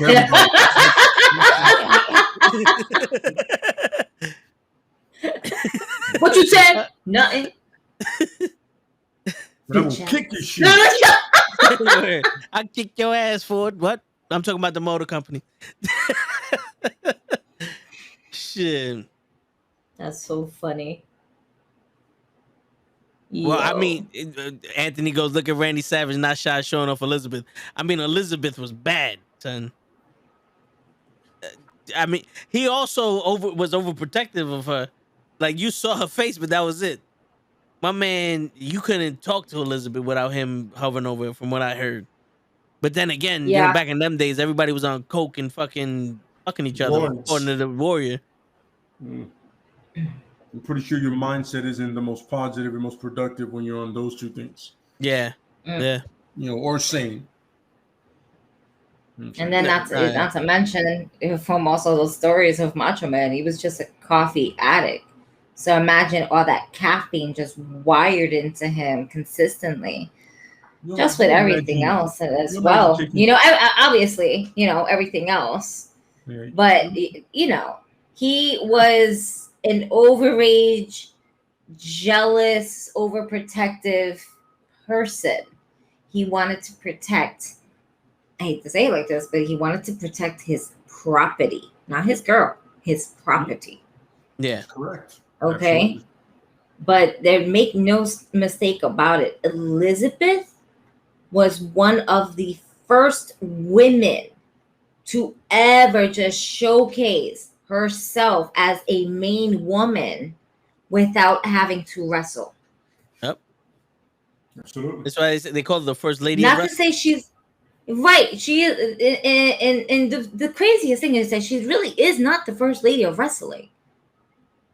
Because you had all these other women wrestlers just doing their thing, including the fabulous Moolah, which, you know, whatever. Let's not get into that. All right. Yeah. Mae Young as well. What's her name? Oh my God. Wendy. Richter? Oh my God. Wendy Thank Richter? you. I had the R in my head. I was like, oh, fuck. I was going to say Riley. And I was like, no, that's your child. I do that sometimes. Every time I think of like the letter R, I'm like, Riley. No, that's your kid. It's not what we're talking about. But yeah, all these women were way before Elizabeth, you know, were running the circuit. Is only that Miss Elizabeth was out there as a valet, and it's like, oh, here's a man who looks a little chaotic, right? Eccentric. Let's just use that, right? And then here is this gorgeous, beautiful woman who had the most fluffiest hair. And like her outfits were great. They're classics. She could have bought that shit at a thrift store, and she made that shit look like into $1 million. Absolutely. All right. And then still came out there and did her thing. And also, let's not also forget that moment where she left Randy because of Sensational Sherry. Yep. Another icon. Right. And then she was like, let's do this. Pull my hair. And she, like, Sensational Sherry walked Elizabeth through. She's like, just do it. And that's exactly what Miss Elizabeth, she just went in there and then just like, it was that magical moment. Yeah. You won't get magic like that ever she only again had 2 on words ever in her career. Oh yeah. Oh yeah. And then Bobby the Brain Heenan had the greatest line ever when she went to save Macho Man at WrestleMania, that career match. Remember when Sherry was beating up Macho Man? He loves him. She loves him. That I still to this day that's in my head. Her just coming from the crowd, deep in the entranceway, like she wasn't there in the front. She was like deep, like she bought her own ticket and jumped over the rail and ran down the entranceway. And she loves him. You with her fucking her star bedazzled fucking her sequin star sweater. All right, oversized sweater. Yep. That was so good. Now think about this. I'm Sasha's husband. Rockin' Robin. And I do the same shit for Sasha. You can hear Pat McAfee. He loves her. He loves her. You see what I'm saying? It works. It works. Go get him, Joe. Yeah, go get him. Look at that stubby toe running down the aisle. Right. Look at that. Gonna run into a guy like Lashley. He's gonna go. We'll let the fan in the ring. Shit.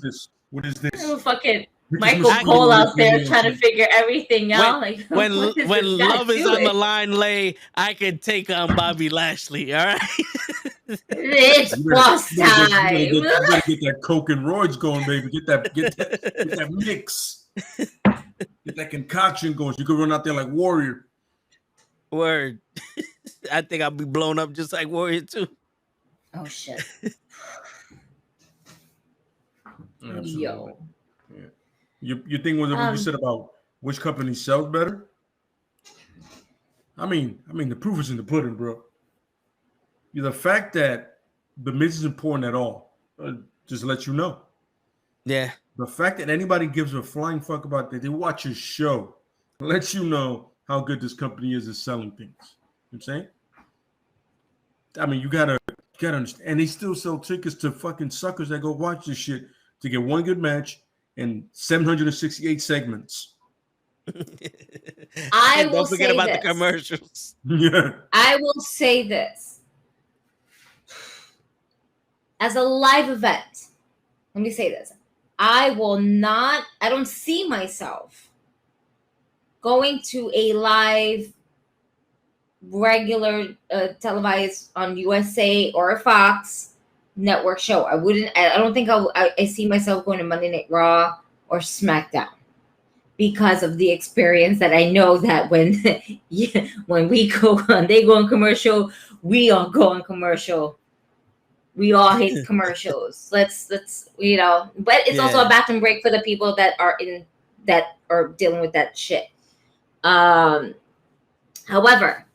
I would go to a premium live event, motherfuckers, and all right, because I know I'm not gonna get commercials. I'm just gonna get a lot of fucking whatchamacallit, bullshit ass video promos, and stuff that happened before.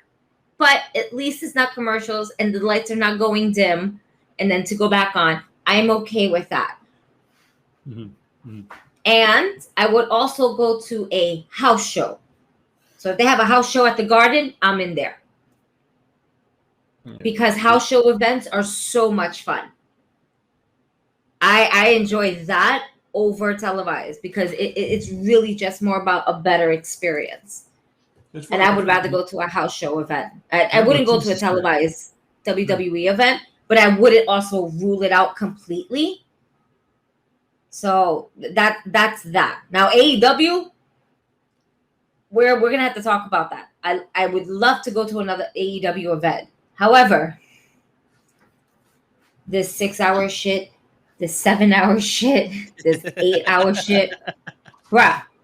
We're not gonna WrestleMania. This is not gonna be a whole work day. If that's the case, Tony Khan, clock me in. Okay?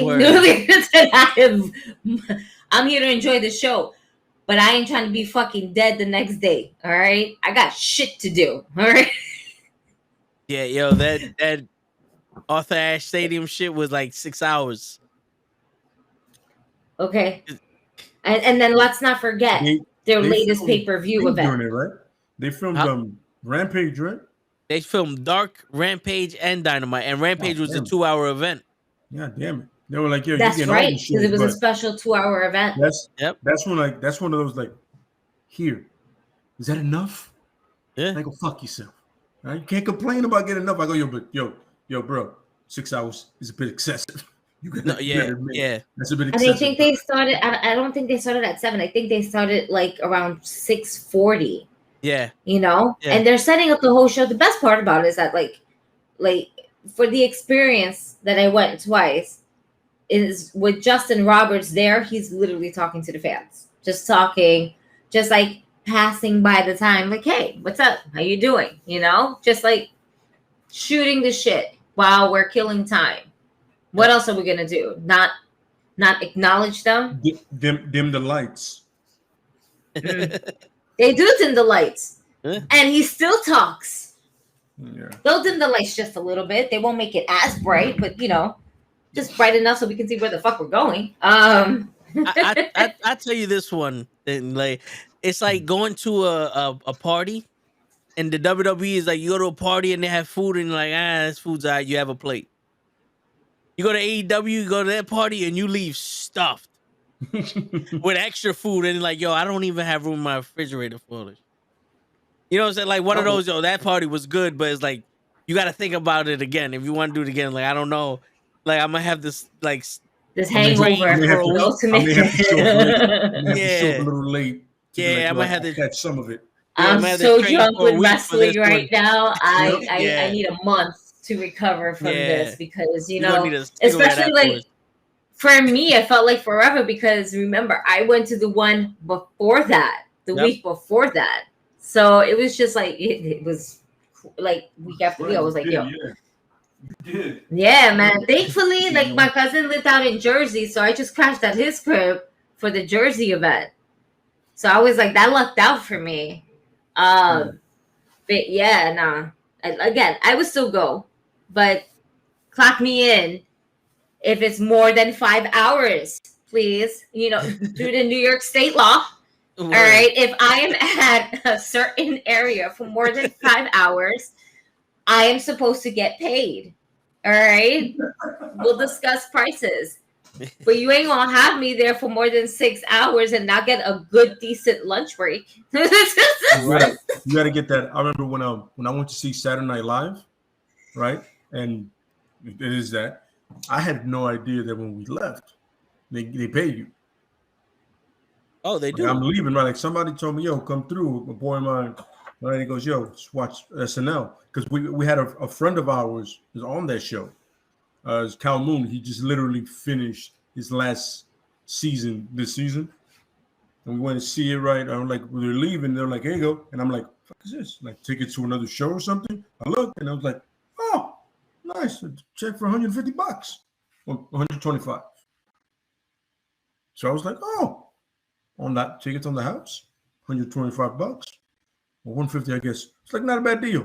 So that if it's gonna be 6 hours, give me something that give me a coupon for the next thing, or maybe have price on a event that you can have somewhere in New York City, or free shirts or something. Yeah, because you know WWE what should do like Santana don't have a name, so let me get that Miro shirt.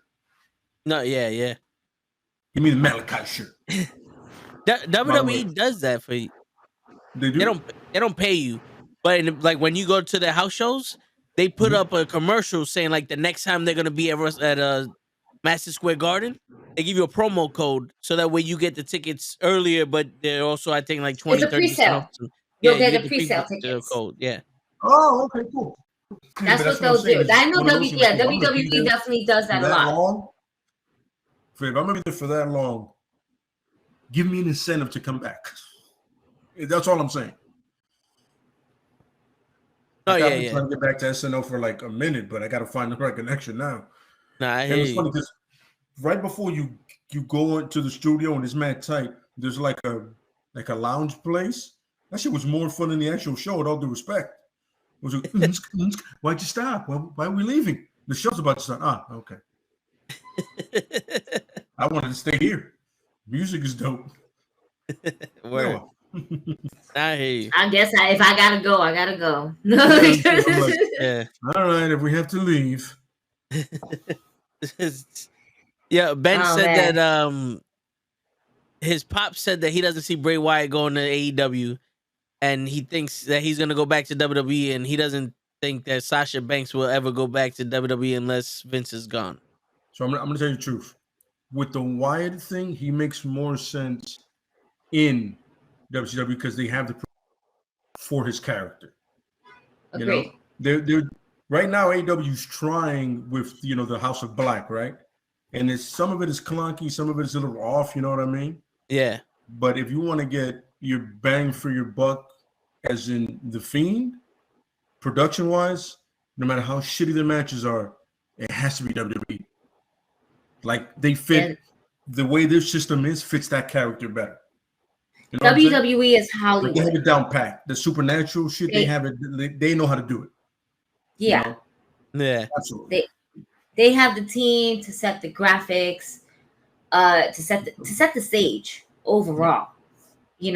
And they've done so well thus far. They've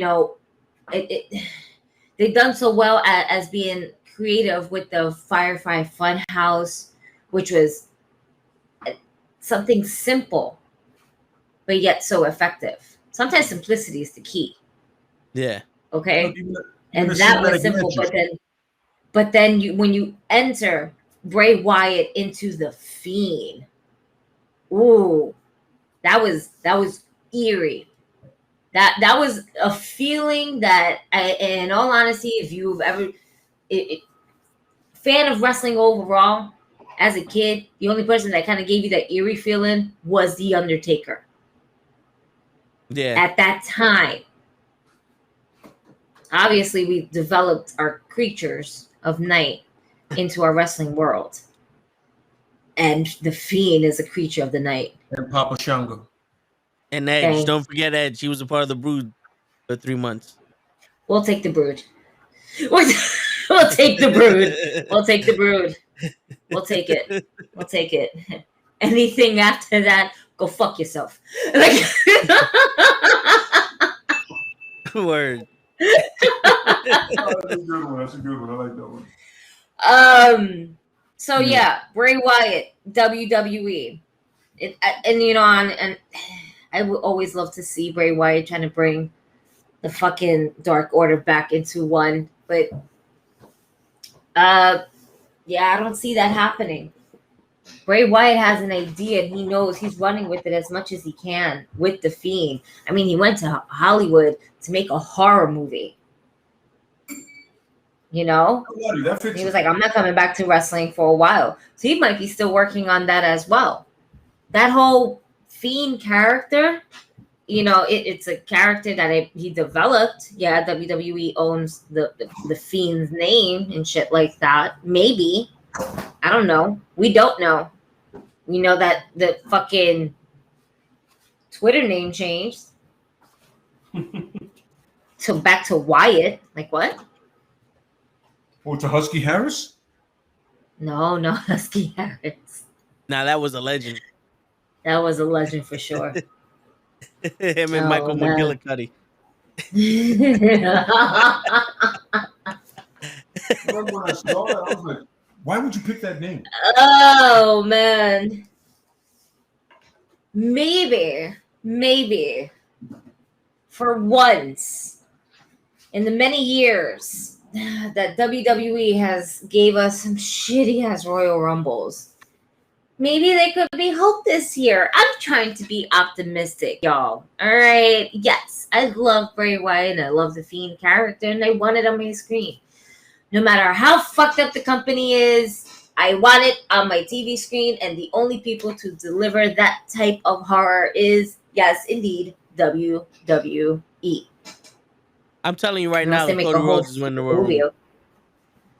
I never said that he wasn't.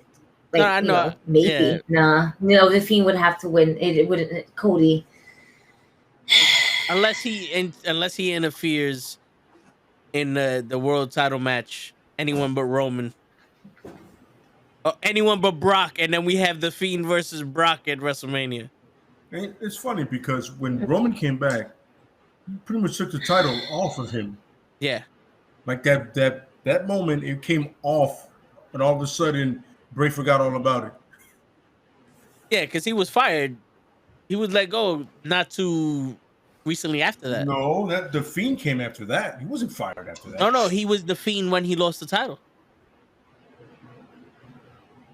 It was the Fiend versus. It was the Fiend. He had that stupid thing with Randy Orton and all that shit after that. He wasn't fired right after that. He was not. Well, remember, because he was doing his thing on Raw while Roman was on SmackDown with Jay. Yeah. That's what happened. Remember, he was forgot about that. Oh well, yeah. Let it go. Well, to me, it was shortly after that because he wasted his time with Randy Orton. The minute they put him in a feud with Randy Orton, they fired him. Let's just keep it 100. I'm surprised. The only person that hasn't been fired yet in a feud with Randy Orton is Riddle.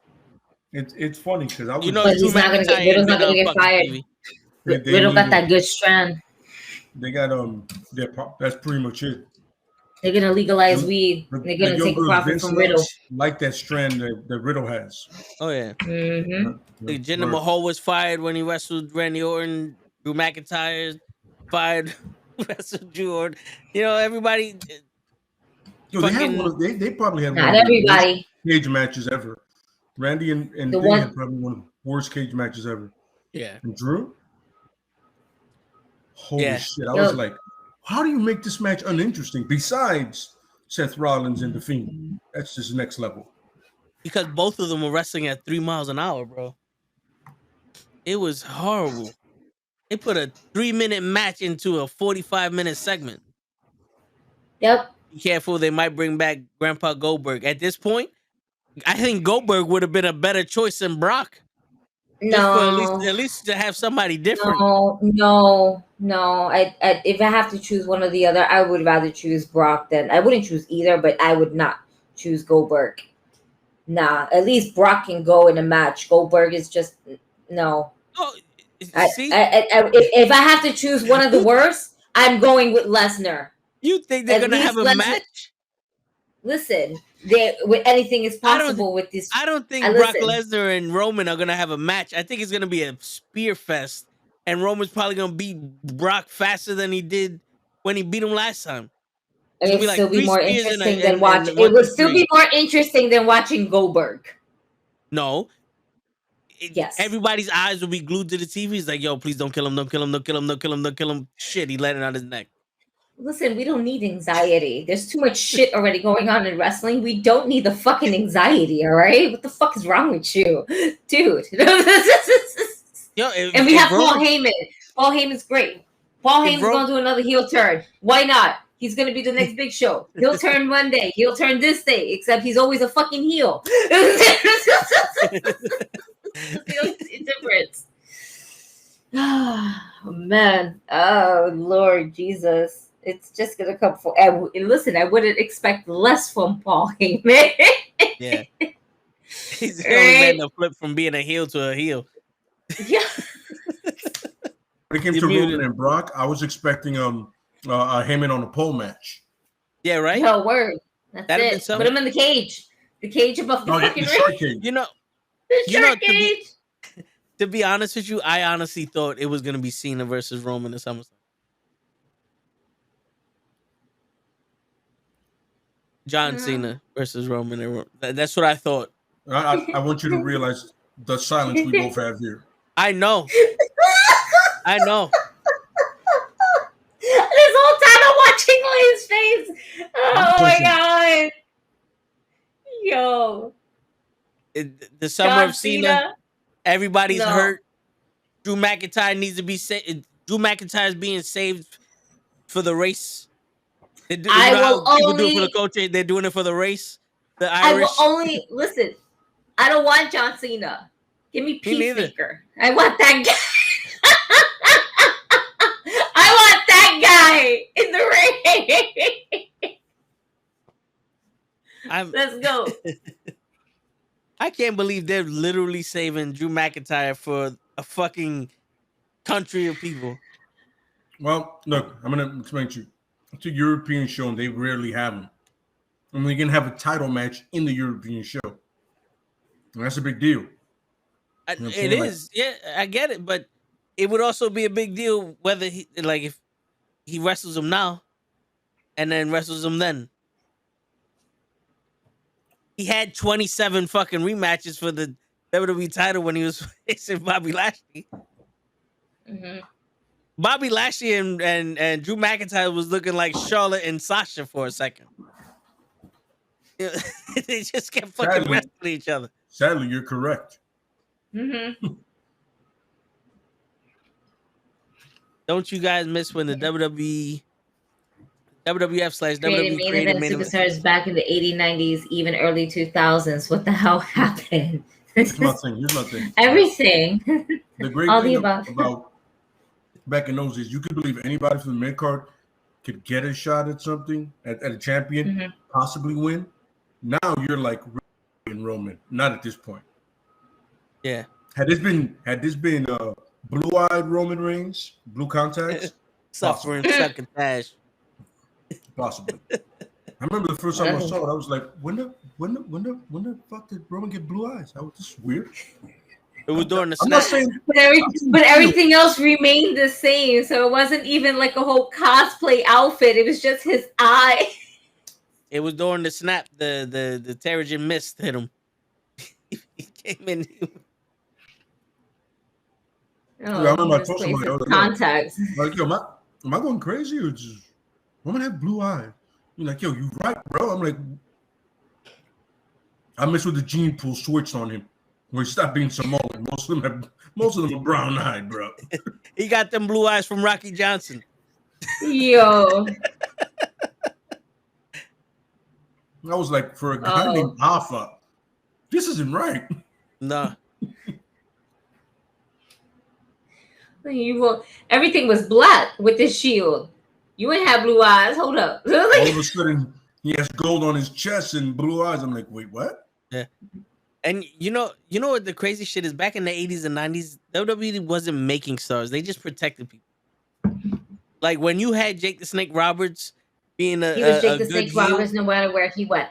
Yeah, but they didn't put him in there with the Ultimate Warrior to get buried. They left him alone. Like anybody that could bury someone, they left him out of it. And if they put him in there with, they gave him a serious run with Warriors. Hogan. Hey man, you better thank Hogan for allowing him to make people like CM Punk and Daniel Bryan who they are today. If it wasn't for Hogan. Oh, you're fucking off with that. Do me a favor and shut your fucking mouth with that shit. Hogan is the catalyst. Guys have been made like that because of guys like Chris Benoit, Eddie Guerrero, and those individuals. They don't even know who Chris Benoit no, is. It doesn't all go They to don't know Hogan. who Chris Benoit is or who Bret Hart is.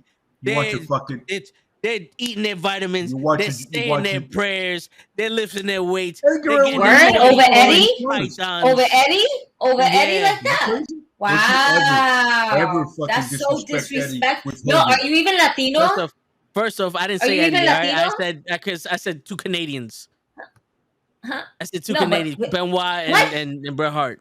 See, that's that shit that he was doing. Yeah, but that's the shit he was doing. What? I didn't say that. No. You can say whatever you want. I'm talking about they don't know Benoit and Bret Hart. Okay, that's what I'm saying. It was Hogan that paved the way. Eddie Kingston again. It's the Eddie Kingston thing again. Eddie Kingston's garbage. Straight up. Wow. Garbage. He is not garbage. How dare you, sir? Now he's doing that thing where he's like, I would rather watch The Miz than Eddie Kingston. Then you clearly a moron. I got to tell you straight up. Sorry, fucking man. fact. I'm 100. I want to see Eddie Kingston slap the shit out of The Miz because you just said that dumb shit now. Unbelievable. Because The Miz is going, yo, I didn't do anything, Eddie. You know what it is? You know what? Yo, talk to it's okay. Man. It's okay. He just feels some type of way. He didn't even know that Eddie was a fucking body. Like, shit. Come on, my man. Remember that man. Foul? Nah, that man, foul. You like, wait, what? Yo, you didn't know. But Eddie, listen. Let's go back. Let's go back to the Bryan Danielsons. Okay, those are technical wrestling. Hogan was never a technical wrestler. All right. Have you seen him in New Japan? That's all he was. We had the president of Invictus Wrestling. But it wasn't him. It was him. No, it wasn't. Yeah. No, disgusting. Bryan Danielson is wearing red because of Hogan. That's the facts. He's wearing red because of Hogan. Really? Yep. I need a fucking dry erase board so I can just write nope. Pull it up and show it to us. Where is it? Where's your fact check? Let's fact check this. Let's fact check this. First and foremost, I want to make this very clear to you. He wears burgundy, but whatever. I digress. Burgundy's a shade of red. That's not what I'm saying. Show me where this man said I wear that color because of Hulk Hogan. He walks out with it. We all know it. That's not what I asked you. We all know it. He doesn't wear orange. He has to ask permission from Taz. It doesn't matter what you asked me. It's not what I said about Eddie, but you're putting words in my mouth, so I'm gonna put words back in your mouth. It's the straight up. It's the fact. Everyone in the chat knows. Hogan is why can't you answer the question though? What was the question? You a simple question. What do you mean? What's the question? What was the question? Go ahead. You're so quick to listen to respond back, but it's such a fucking. You're so fucking emotional. I'm not emotional. My God! Look at this. Like you strike back. Like, that's what you do. The question. I change the answers. They don't know how it is. I'm speaking the facts. And they're changing the argument. Bájame la voz. Okay? No. Lower that tone. I ain't the one. They're working out every day. The Nile is not just a river in Egypt. I'm telling you. We all know Hogan is the catalyst for every wrestler today. Wrestler today. We fucking shut him off? That's Why can't we shut him off? Did you see? If it wasn't, did you see that Toe fucking shut off fucking Kenny? Kenny was gonna tell himself, "Oh my God, why can't we do that right now? Because this is some bullshit. Like, what is this? I can't be fucking with Brock's boo that often, but that was cold. That was cold. Man. I was like, God, he stepped over the line, trying to get me to do shit for John Cena. By the way, How you do that on his own show? My show. No, first of all, let's all agree that a countdown to John Cena returning is stupid. Let's be real here. Oh my god, it's so fucking dumb. This is the dumbest thing ever. Countdown to John Cena returning. Who cares? Shit. Yo, you know why? Because of Cody. Because of Cody, baby. Everything's about a fucking countdown now. Yeah. That's it. Yeah. We're counting down, baby. Yep. And say they got the idea from the Royal Rumble. We're counting things down now. And you got the Brock boo, aka the John Cena boo, all about that life, which is Kenny. Yep. Which is Kenny. Top of bed. You know what I'm saying? Kenny's like, oh, the countdown. I'm like, yo, guy, yeah. The only person that cares about that is you and like 8 other 8-year-old girls. Yeah. I think at this point he just does it just to go ahead and annoy people because it's fucking great, and I would do the same shit. No, the countdown, yeah. Everybody gets to break out their bright John Cena shirt, their orange John Cena shirt, and put it on. Nah, chill. And salute wrong, as he does. This fucking asshole. You can have the decency that was pretty funny. To speak to an actual soldier and go, yo, how do you salute? You know what I'm saying? How do you? Not you missed it with your one eye. Yeah. You didn't see that. Yeah.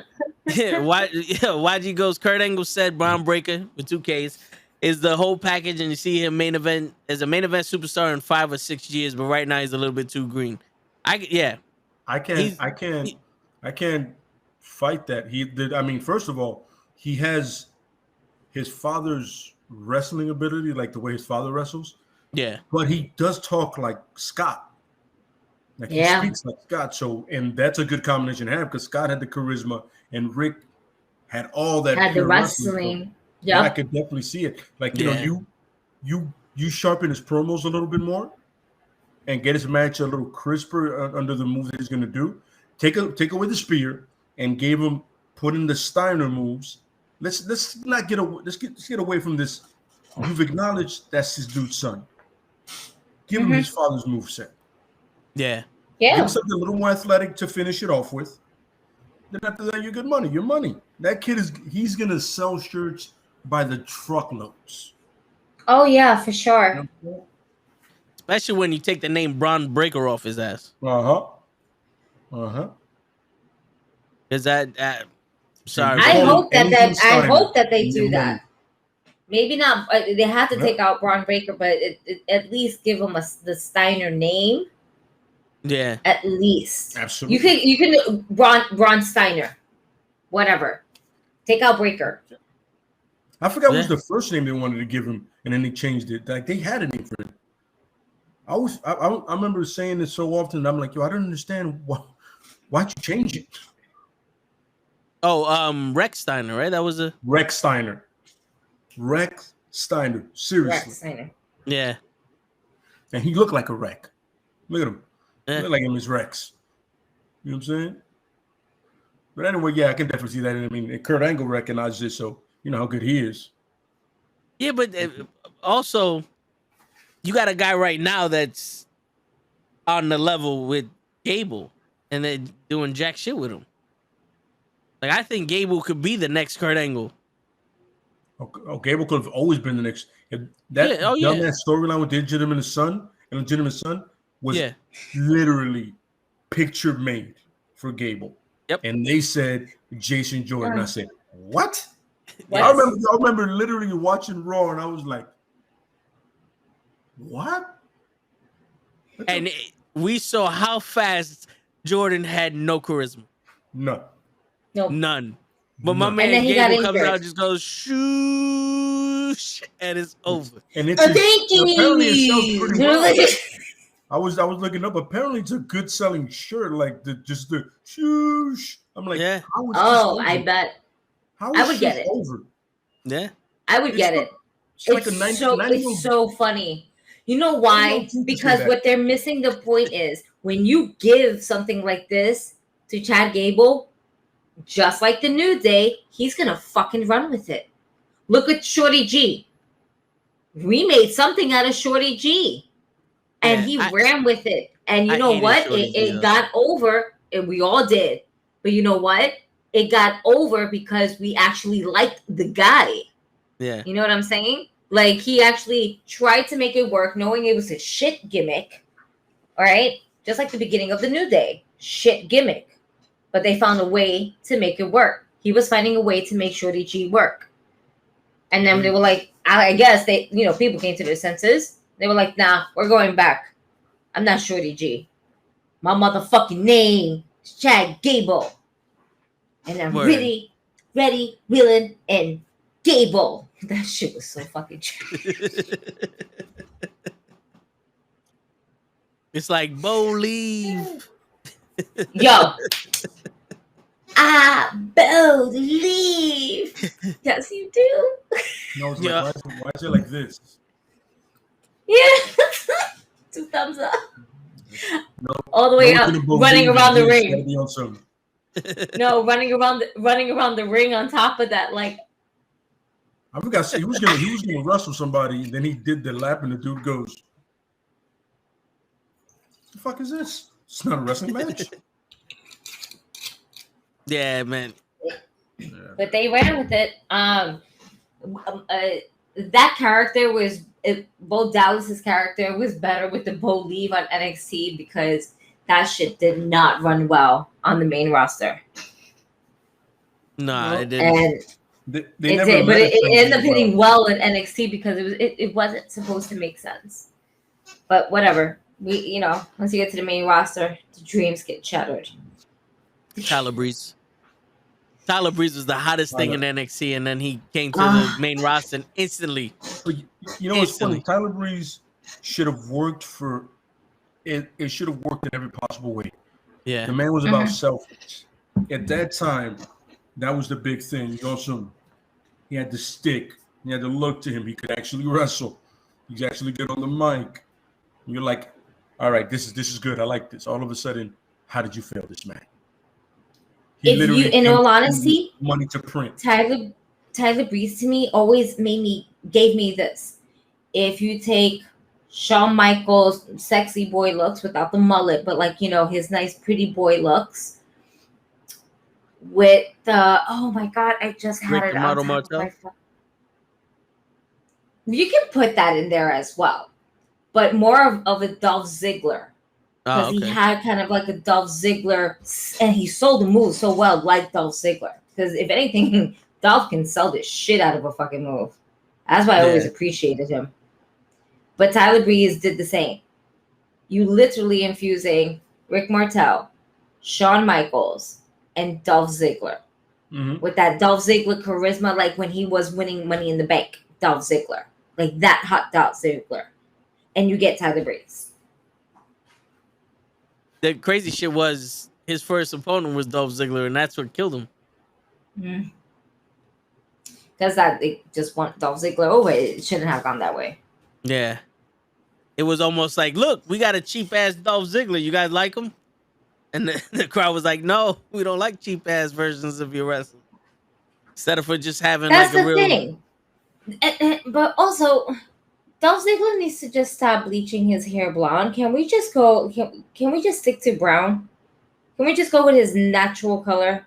Or are we just like, oh, this is a signature look, and if I change it, I'm probably going to fade away, into catering, which I think they're already doing that. They came out one week, and I didn't see them. Are they on SmackDown? To be honest with you, I have no idea where they're at. Wow. I haven't And that's watched how much we SmackDown. care about our tag team divisions in WWE. Stay tuned, folks. Yep. I haven't seen SmackDown in months, and I feel like I'm not missing shit. Same. The only thing Same. that happened on SmackDown was Madcap Moss came out in black tights. The black tight shorts. That's how he changed his gimmick. Yeah. Oh, and Pat McAfee. And Baron Corbin. They're building that now. Yeah, that he was like booing him out or telling him goodbye or whatever. Laughing him out because it was the last laughing match or something shit, some dumb shit like that. He was like, everybody laugh with me. We're laughing at him. Ha ha ha. Ha ha. So Pat McAfee's gonna have another match Yep. with Baron Corbin? Wait, let me Yep. guess, the SummerSlam? Probably. No. Wait, they when's just the don't- next They pay-per-view? don't want to end feuds for some reason. The next pay-per-view is the Money in the Bank. Oh, right. Maybe Money in the Bank is when? 2 weeks? Next week? I know July this 2nd. weekend come July 2nd. Next week. On a They Saturday. might even push. Of Is it course on Saturday? Yeah. Oh, God, it's so fucking dumb. I know. It's I like understand. I understand the logic behind it. Because it's going to go on forever. And they want people to be able to not have to call out of work the next day from a Sunday to a Monday. That's also the 4th of July weekend. Mm-hmm. Yep. And a lot of people are going to be out more on a Sunday and attend to an event. So they're dumb for booking that. They should have waited until the following week. Yep. But I guess having the build up from July going into August for SummerSlam, they're dumb. They really just need to cut down on their fucking pay-per-view premium live events. In all honesty, Absolutely. they should not have to have one each and every single month. It's funny. What you can do is you have the main four, and you can have one in between the four to keep building feuds. Mm-hmm. And you know what's crazy? You know how that event was supposed to be in a stadium, right? Oh yeah. You know what's on the exact same day? What? Adesanya versus Cannonier, the UFC. Yeah, I can see that. In Vegas. That's stupid. Yeah, because they're in Vegas. Yeah, they're in the T-Mobile Arena in Vegas. Mm-hmm. They're going up against the 4th of July and the UFC. Wow. And not for nothing, I might as well just fucking buy the UFC. I think at this point, I would rather be like, all right, let me go watch the UFC and I'll catch the fucking Money in the Bank later. Yep. Because what am I going to watch? Brock fucking win the Money in the Bank? Or Seth Rollins win the Money in the Bank? Ooh. A man that literally can walk in any fucking segment on Raw and ask for a title shot and get one is going to win the Money in the Bank. I never understood that. What was the point? They thought it was supposed to have some new guys. You want a quick way to build up a star? Make them the Money in the Bank. And Money in the Bank had a lot of great cruiserweight style wrestlers. Yep. Oh man, watching Kofi Kingston be in the Money in the Bank was always exciting. Just to watch him how he works with the ladders and his moveset. And also CM Punk, because CM Punk was doing his thing on those ladder matches too. And he actually won Money in the Bank. Twice. This is before. Yep. And that first one felt really good because that was more of early on days where he was more kind of guided by Paul Heyman, Yeah. ECW. I'm sorry, I wasn't doing it style. to you. I just read a comment that sounded completely asinine to me. I was like, wait, what? Did I read that right? Who I'm a fan of? Billy Gunn's Kids, the Ass Boys. Because everybody loves the Acclaim and the Ass Boys. Sesame Daddy! No. If you're going to say it right. Sesame Daddy Ass! That's the thing. It says they have so much charisma, just like their dad. Oh, shit. Oh, man. Did you see? Because I remember him being in the tag team and somebody had charisma, but it was the road, the D to the O to the double G. It wasn't the A to the double crooked letters. Just throwing it out there. What? But they do have charisma. I'll give them that. You know what it is? Billy Gunn. Billy Gunn was witty, right? Where you have the Road Dogg being the hype man always, who really had an exuberate with charisma, absolutely. But Billy Gunn's winning this is his charisma. You know, there's different. If you can see it that way, yeah. Is it Colton? Colton is the one. I think it's Colton. I don't know. There's one that looks like a fucking spitting image of him. Like he just shitted him out, and he was like, boom. Holster. Oh my He's god. the smaller one. He's the smaller son. No, he's the taller one. Oh, okay. No shit. He's the taller one. Colton is a little bit shorter. I mean, not Colton. Sorry. I mean, Billy does have strong genes. I was about to write Colton ass. Oh man, I'm sorry. Hey, dead ass. Who's gonna do that? You're the ass boys. Oh, so Colton is the smaller one, and oh my god, why? And Austin Gunn. He's the one that's a fucking spinning image of him. Oh no, Austin's the short one. What the fuck is wrong? Oh, because they both look alike. That makes sense. That was my high moment of the night, guys. Thanks for coming. Bye. Yeah, no. The sucky ducky quack quack moment of the night. Yo. Do you think the WWE would handle the ass boys better than AEW? You know what's funny? Nah. I don't think so. If I could do NXT Black and Gold, yes. It is. Yeah. Spinning fucking image. They both look like they should have been on the show Vikings too. Yeah. But NXT Black and Gold, yes. WWE now, no. Agree. Absolutely not. Black and Gold NXT, absolutely. Absolutely. But it's the thing because ran with it. They wouldn't have taken Ass Boys. They would have changed the names. The Butt Boys? It would have been the Gun. It would have been the Gun Club. If anything, if it's not the Gun Clubs, the Guns. The Outlaws, like the smoking guns. The Guns. Right. But the guns. With the maybe shooting, not because I don't think they're gonna use censorship. That's right. I don't. With everything going on. Yeah, I don't think they're gonna use guns in it. Maybe the Outlaws, like the new Outlaws, Outlaws 2.0, some shit. The new Outlaws. Yeah, the new Outlaws. I want it to be the new Outlaws. Yeah, they're not the new age Outlaws. The new. You gotta put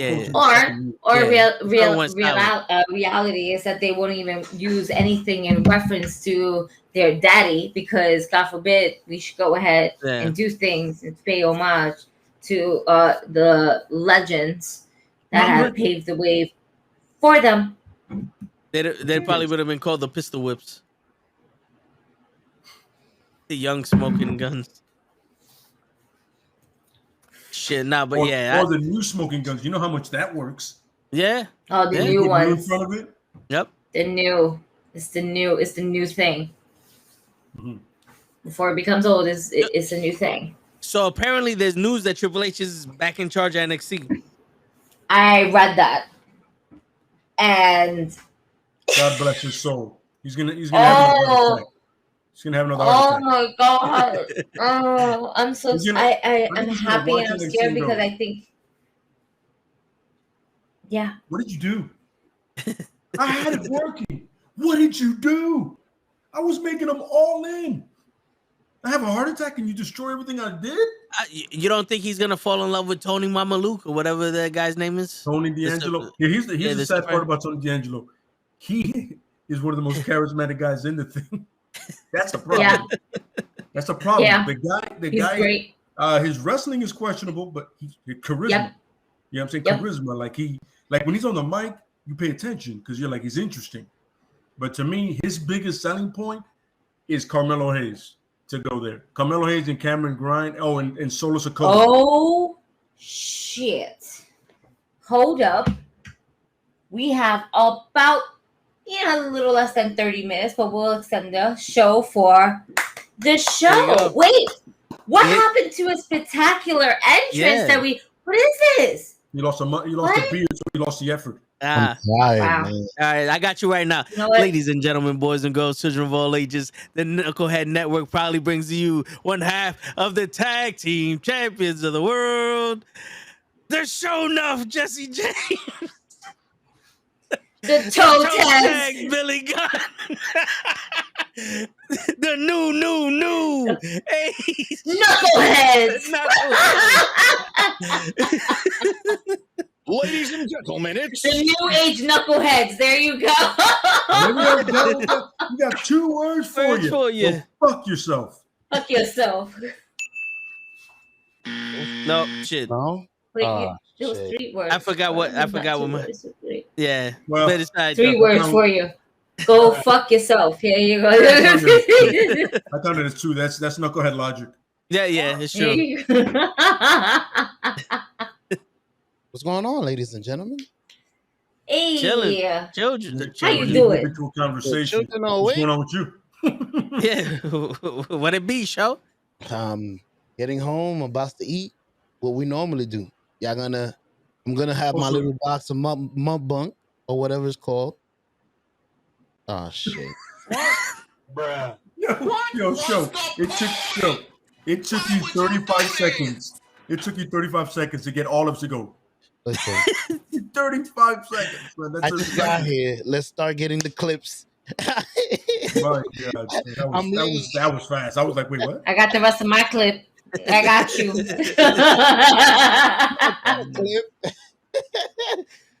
Oh man, what were the topics of today? If y'all don't mind me, I got mine with Joe. I asked a question that was never answered. Yeah. What was the question? I remember that. My apologies. We're still waiting. We're still waiting though. Still waiting for that answer. They're mad because the facts is that Hulk Hogan is the reason why wrestlers are today. What?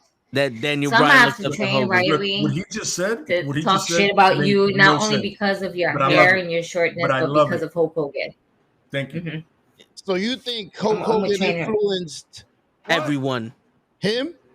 Everyone. Yes. What? Him? Yes. He dressed up as Hogan in ECW. He did.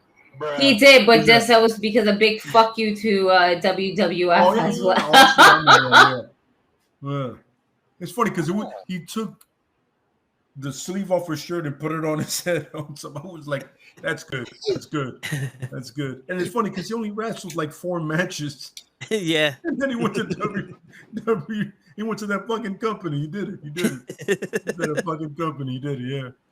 Yeah. But he was trying to say that he influenced guys like Bryan Danielson, CM Punk.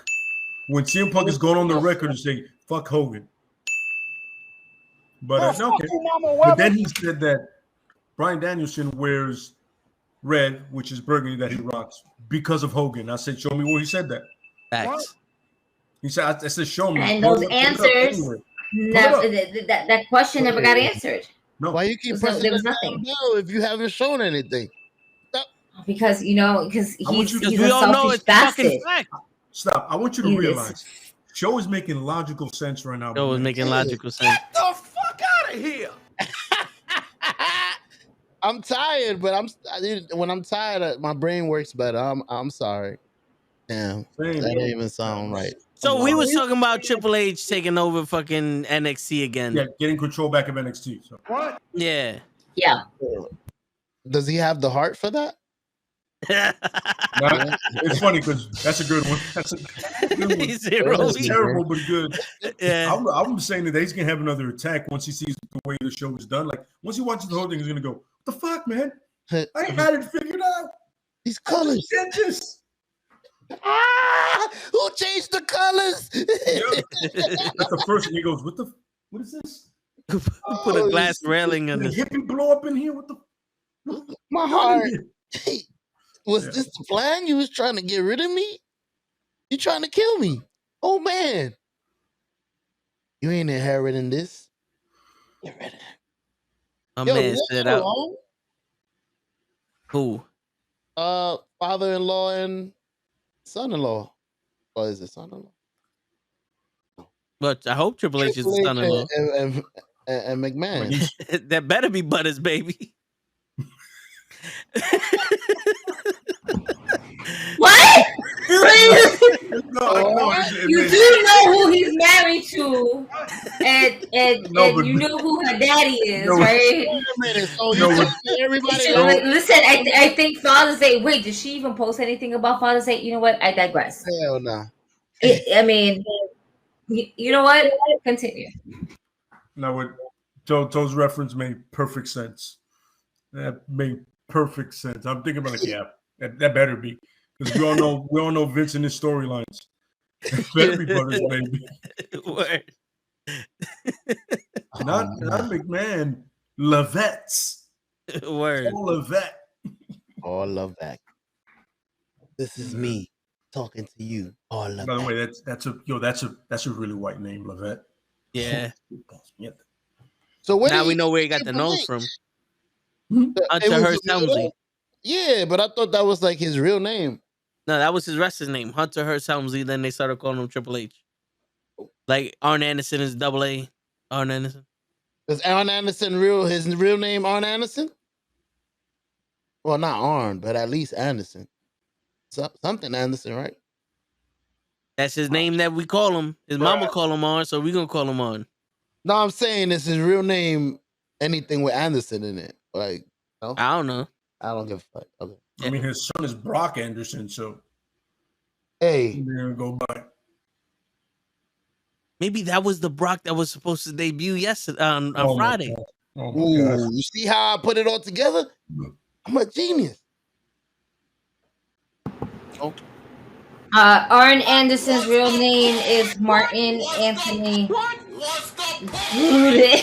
Why would you do this? It's supposed Go to fuck turn yourself. off.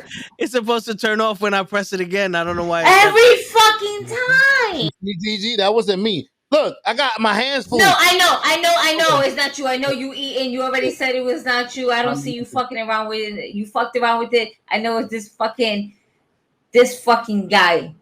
This fucking guy.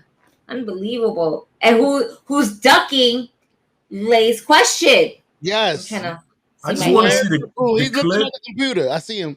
I will find it. That guy. I will find it for you, and I would show it to you tomorrow. I will show it to you tomorrow. He's avoiding shit. Daniel Brandon here, That or guy. whatever his name is, and you let him tell us. That's the only way we're gonna believe him. Disappointed. This is unbecoming of you. Oh damn, Hulk Hogan.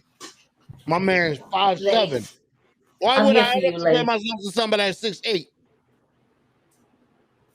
Why not Rey Mysterio? You went from one extreme to the other, show. That's like Shaq wanted to be Jordan. You like, why would I want to be Andre the Giant when I could be the midget? Like, what? Well, I'm not gonna lie. I'm 5'7". Why would I want to be Hulk Hogan? Like, that's not somebody I would aspire to be. Somebody that's small. Like, if I'm a wrestler, I would try to emulate somebody that's more my size. There, let me speak proper English for you guys. Why you got the baffle face? You're not gonna find it. You love baseball, right? Yeah. Do you want to aspire to be a AAA player? No, that's not Or what do you I'm want to be saying. Barry? Do you want to be Barry Bonds? Or do you want to be fucking Ken Griffey Jr.? At my height, why would I try to? It has nothing to do with aspirations of someone who's larger than life. When I could aspire to be like somebody like Altuve, that's my height. Okay, hold up. Is John Cena 6'8"? No, I would be more of a wrestler. Is he 6'8"? Because he looks small. Bruh. What did you just say? Wow. Wow. What did you just? I was gonna agree with you, and then I thought about it. Is he 6'8"? How tall is he? Because he might look small compared to other people. Oh shit! I don't think he's 6'8". Fuck that. What size is he? 2 clips. Bruh. How tall is John Cena? Damn! I wish I had my iPhone. Hey Siri. That will conclude this evening's entertainment. Can I ask you a question? Oh Sean? my Are God. you seeing through the computer? I'm too lazy to type. That's why I miss Siri. Listen, the guy's eating. He just got home. All right. Pobrecito. You know he's been driving with that food for a solid 45 minutes to about an hour. Or he's just been smelling it. I don't know. Thank you, Gigi. You see? I'm trying. I'm trying for you. somebody. I'm trying for you, but man, you making this real hard for me. John Cena is 6'1", so that's more of somebody you would look at if I'm a wrestler and I want to make it. Why would I want to do stuff that Hulk Hogan is doing? I'm more of John Cena's height. Does that make sense? No, because my point was John Cena is the Hulk Hogan of this era. He didn't have to be 6'8" to be Hulk Hogan. Bruh. Are you telling me that John Cena's biggest aspiration was either X-Pac or Mr. Fuji? I can't smoke no more. This is too funny. I'm done. No. X-Pac and Mr. Fuji were 6'1", show. I know. You told me that about Mr. Fuji. Yeah. So because of the height limits, that's we were bamboozled. So who do you think John Cena will emulate? We fell for a heightless magician show. Bruh. What's that? What just happened? You gonna make me choke? Oh, damn it! Somebody call the fucking paramedics. That will definitely get the views. That'll get the views choking on live stream. Please don't choke on live stream. We're not trying to write an incident report tonight, y'all. I don't know, man. It'll get the views. Really not. Yeah. Like, this dude is choking on live stream. We gotta beat this. What? Oh my lord! Oh my god! How are we do? Wow. But you're right. My apologies. Yeah. Wow. Like 15 minutes ago, show. I don't know how you did that. Hey, you burned through 10 minutes of whatever that was. Yeah. Get the tape. Let's start recording, baby.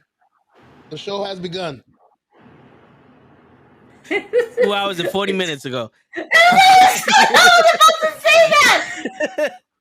It's not a countdown. It's a count up for us, y'all. So we're not counting down here. So fuck you, WWE. This is a count up, not a countdown. Word. Y'all going downhill. Y'all not taking us with you. We're going to the top. We're going up, man. Fuck you. Right. We're going for the win. We're going for the win. Ooh, I have something I could wear for the stream. You got them John Cena colors yet? Miss Gigi for the win. John Cena colors. That's. Oh man, what colors are we going for? There's the red and blue. There's the orange and green. Oh my god, orange and green. See, now you got me thinking about color themes, bruh. See, and this is why the wheels get turning, and this is why I'm just like constantly doing shit. This is why I'm up until like 4 o'clock in the morning because my brain doesn't fucking shut off. John Cena. Where we're at 20 years with John Cena, right? That's where we're at. 20. What colors is he wearing currently? Man, he wears all the fucking colors. It's pride. Let's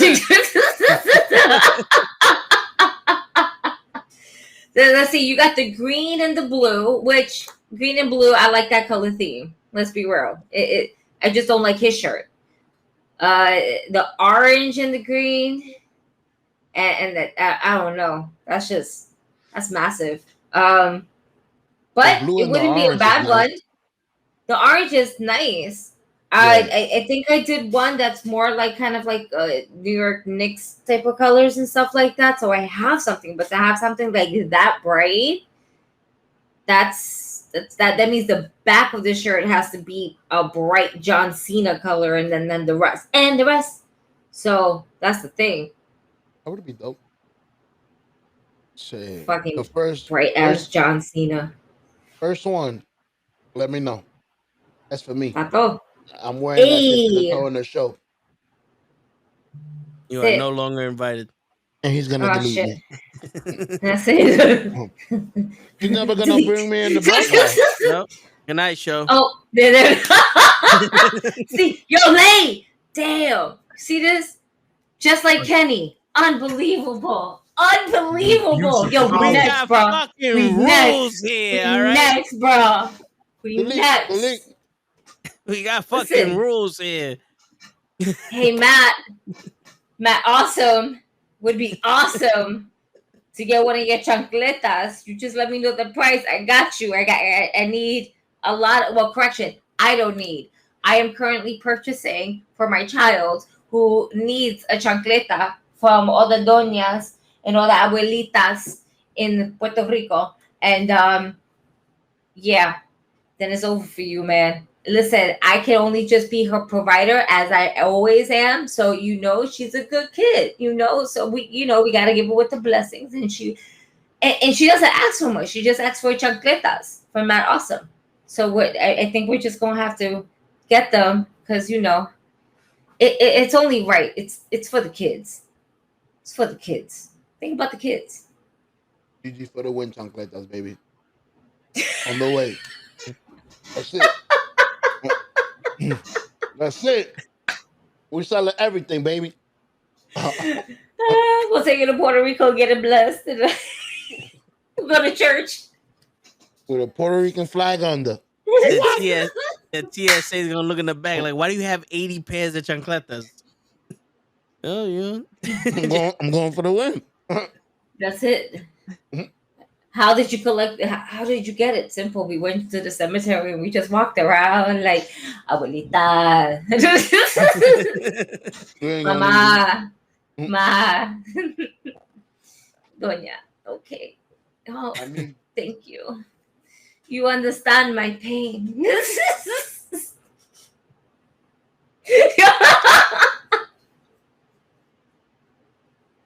Listen. How these are made, I have no idea, but that's a great story to go for it. Listen, we got this. Yeah. It's long-term story. Yeah. That's it. My child is coming for you, and I can't do nothing about it. I tried to stop her. I said, "Y'all be nice." Nah. And sometimes good thing me and as a Show parent, look exactly alike. Some things are out of my control. The kid just kind of takes over. I tried to say no. I'm like, no, don't do it. No, but she's resistant. She's resilient. She's resilient. She was like Abbott and Costello yesterday, like, no, don't do it. Don't do it. The whisper, don't do it. No. Oh man, she's like, can I just get on and say bye? But because I need to tell something. I was like, don't be too mean. All right, be nice. Don't be too mean. She's like,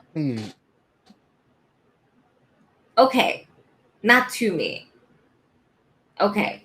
She's like, I know what she means by that. All right. Listen, promo 101.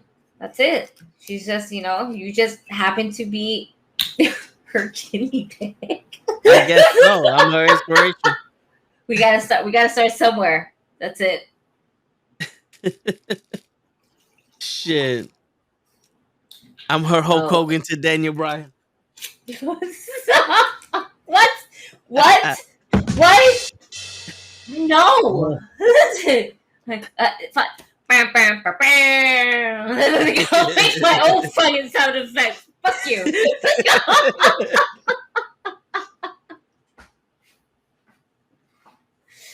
And this nigga leaves, and this is the picture where he's here for 10 minutes. It's a person when he leaves. Yep. Literally the last half an hour of the show, and what, bro? You there? Bro. He made his 2 shorts and he left. That's his contract. He's a whole GIF. He's a whole GIF now. He said I've served my purpose. Yeah, that's it. Oh my god. All right, so you guys have any predictions for Forbidden Door?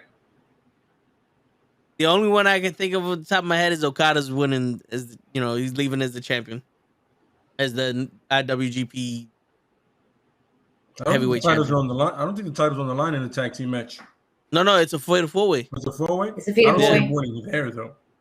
They'll take it back to Japan for something else. But why not take it back to Japan with Okada? Because you know he ain't gonna stay in the States. He ain't gonna stay in the States. He's here for a nice little pay cut, I believe, but he ain't gonna stay in the States for long. He's gonna go right back to Japan. Figure Hangman takes the pin. You know what I'm saying? From Jay White, and then they go to Japan and run it back. Japan is really, really tight about the title changing hands on foreign soil. They're really not fans of that shit. They really don't like that. Because they want because to them it's a little bit, it's a little bit more sacred to them. Yeah, also, like, yo, listen, he can take the pin, but Jay White has to win. They will run it back in our spot. You know what I'm saying? I mean, if Okada, I'm not saying it's not a possibility, but in my eyes, I see Jay White winning it and then running it back over there. He goes, yo, you didn't beat me. You beat that burger. Make no mistake about it. And then if Okada wins, then sometime down the road, Hangman gets to do another Forbidden Door. Hangman gets a shot at him, and you know, as she goes on, Hangman takes shots at Okada. Okada doesn't answer him because he's too cool. You know, he doesn't give a shit. You know, and the Randy Orton we should have gotten beats Hangman for the title again. Word. Defense title against Hangman. Word. I can see it. Anyone but Hangman. Randy Orton went to AEW? Randy Orton's fucking injured, dude. What? He just said Randy is gonna beat Hangman Page. Wow. He said the Randy Orton we should have gotten. Yeah, that's what I heard. That's Okada. That's Okada. That's Okada. Yeah. What I'm basically saying is what Randy Orton should have become as a wrestler is what Okada is. Oh, I can't wait to see this Okada guy. I will agree to that. Absolutely. Mm-hmm. Absolutely. Can't wait to see him. Who's the Jay White guy? In our glory. He's good also. Jay White? Jay White is. I love the fact that the Blade Runner is Sister Abigail and vice versa. Yeah. I love it. But I love the name because I'm a dork for the movie Blade Runner. I was like, yeah. For the Mid-Atlantic title, I say Malachi or Miro, but I'm thinking more Miro.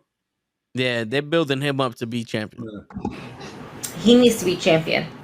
And in all honesty, that guy from New Japan, he's definitely taking the pin. Oh, the new guy, Connor or something Connor. Yeah, Dexter Connor, Cody O'Connor, Believe in the Connor. Clark Connor. Sorry. Yeah. I was looking at the fucking match list and they didn't have this fucking updated, so now I was thinking in my fucking brain. Yeah, no, I agree. Somebody's taking the pin for that. I want to see FTR win. Yeah. Yeah. Is it versus Great-O-Khan, Jeff Cobb, and Roppongi Vice. I like I like Roppongi Vice. I'm a big fan of Jeff Cobb. I think I just like the name. Well, if you knew him, Lucha Underground as this dude's brother. Who's? The owner's brother, Jeff Cobb, the guy with the mask. I forget his name. No. That's him. That's Jeff Cobb. Oh shit! Okay, now I'm putting two and two together. Yes. And the only name coming to my head is Neil Mortis, but it's not him. It's Dario. He's Dario's brother or something like that. Yes, Dario's brother. Yes, that's who Jeff Cobb is or was. Got you. Oh, it makes sense. Okay, nice. Especially when you see his finish. Glory. When you see his finish, you go, and he's part of Will Ospreay's Think faction. Him and the other guy are part of Will Ospreay's faction. Yeah. What is the name of that? That's not KS. That's some Empire and something like that. Empire. Yeah. Some shit. I always forget the name of it. For Thunder Rosa, I think Thunder Rosa should drop it and then go back to kind of restart. Let Tony Oh Storm. man.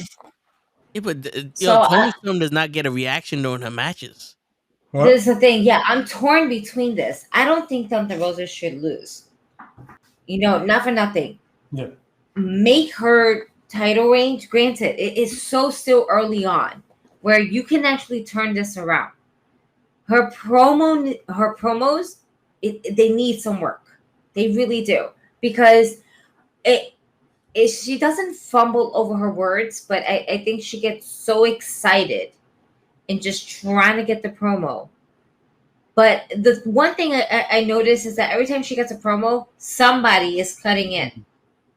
I need her just to cut one-on-one with Tony Schiavone, because he's doing all the interviews, right? But just with her and Tony. Yeah. And no interruptions. I see that. Yeah. And then why are we not going back to the points? Why are we not going back to who's next in line? First and foremost, with Jade, I think the one person that should take Jade off her pedestal would be Chris Statlander. And then with Thunder Rosa, you need to go ahead and build that. Not my baby Jade. Listen, if anyone were to take her throne, it would be Chris Statlander. She is the only female currently right now that can meet eye to eye with Jade instead of her looking up to her. They match each other. And Chris Statlander can fucking put one hell of a match on. She is owed her flowers because she is an AEW original. Jade is also an AEW original because she ain't working WWE. But to see someone as a homegrown person instead of any female from WWE, not taking anything from Ruby Soho, but just something else like that. If anybody can go toe to toe with Jade, it would be Chris Statlander. And as for Thunder Rosa, she should not lose the title because we can save this title reign from a lackluster to an incredible one. And not to say it needs to be incredible as Britt Baker, but it needs to be better than what it is right now. And if you just take the title away from her, you completely just undermine your women's division. It'll be Biggie. I think she should still be in a feud with Serena Deebs. I think Serena Deebs should have won the title, and they should be going back and forth with it. I agree, but I think what they're doing with Serena is basically kind of tagging her up with Mercedes Martinez, but also building that ROH type of female division, and have eventually Serena Deeb. Now, if you listen to Serena Deeb's promo, it made no sense because she kept contradicting herself. And she was like, listen, I respect you. I respect that title, but understand that I'm a lone wolf and I do this alone. But if I had to team up with anybody, I can choose you, but I wouldn't trust me because I just work alone. Yeah. And in all honesty, if you run it back and you listen to her, she was very contradicting. And I was like, what? And then when Mercedes Martinez basically spoke, she was like, she saved that promo. Serena D, you're going to have a bump and it's just not going to sell. But what they're doing right now is they're just building that trust before the feud. And I don't think that should be the way it's supposed to be. I think she should still have that feud with Thunder Rosa. But it looks like now we're pushing Marina to be part of that, to be in that picture. Well, who? Maria, MMA chick. Oh, yeah. But she's teamed up with wow, I was gonna call her Genghis Khan. Nyla Rose. Nyla Rose. There you go. Genghis Khan. Because Awesome Kong is what I used to call her that. Marina Schaefer. Yeah. So, that's one of Ronda Rousey's girls too, show. Yep. She was in WWE in NXT. They were going to build the 4 horsewomen versus the 4 horsewomen, and they completely missed their shot. Yeah. Is the only one out of the 4 that can wrestle is Shayna Baszler. Oh, that would have been crazy. That would have been a crazy No, team. but she can wrestle as well. Watching her in AEW, she can actually wrestle and put people in submission moves. And it makes sense because, her UFC background. But she can actually wrestle. She comes out in a violin. Just like violin, hoodie, that's it. No words, no intimidation. The match she had with Thunder Rosa didn't really help her case. Well, that's also a match where it's been rumored to say that Thunder Rosa has been sandbagging. Yeah. She sandbagged that match. And then Thunder Rosa decided to come out and say that I didn't sandbag at anything. I respect my wrestlers, yada, yada, yada. But it looked a little bit stiff. And there is rumor that she is unhappy on how her title reign has been running. And respectfully, I get it. Because how you sell Britt Baker, even giving her a title that she can't really defend. She can't defend. It's a trophy title, right? You're still putting a belt around somebody, and she's still technically your star. Because even though she's not the champion, she is a champion of some sort. She is known to be one of the pillars of AEW. Pillows. According to JR, one of the pillows. Yeah. Pillows. Yeah. I remember we said that, I was like, pillows don't hold anything up. Is that AEW's fault that she's shining? It's Tony Khan's fault. But nobody's outshining Roman. I mean, if somebody was outshining Roman, would it be that person's fault? Like, if somebody was outshining Roman, they would have been fired. That's what I'm saying. No, so because they're not the trying ones. to let Thunder. They're not the head of the table. You don't think Britt Baker's the head of the table? But you have to think about it this way: Roman is on a completely different fucking kind of beast of a company that can provide him with far more things than a smaller company that just started not that long ago. It's not going to be the same. It will never be the same.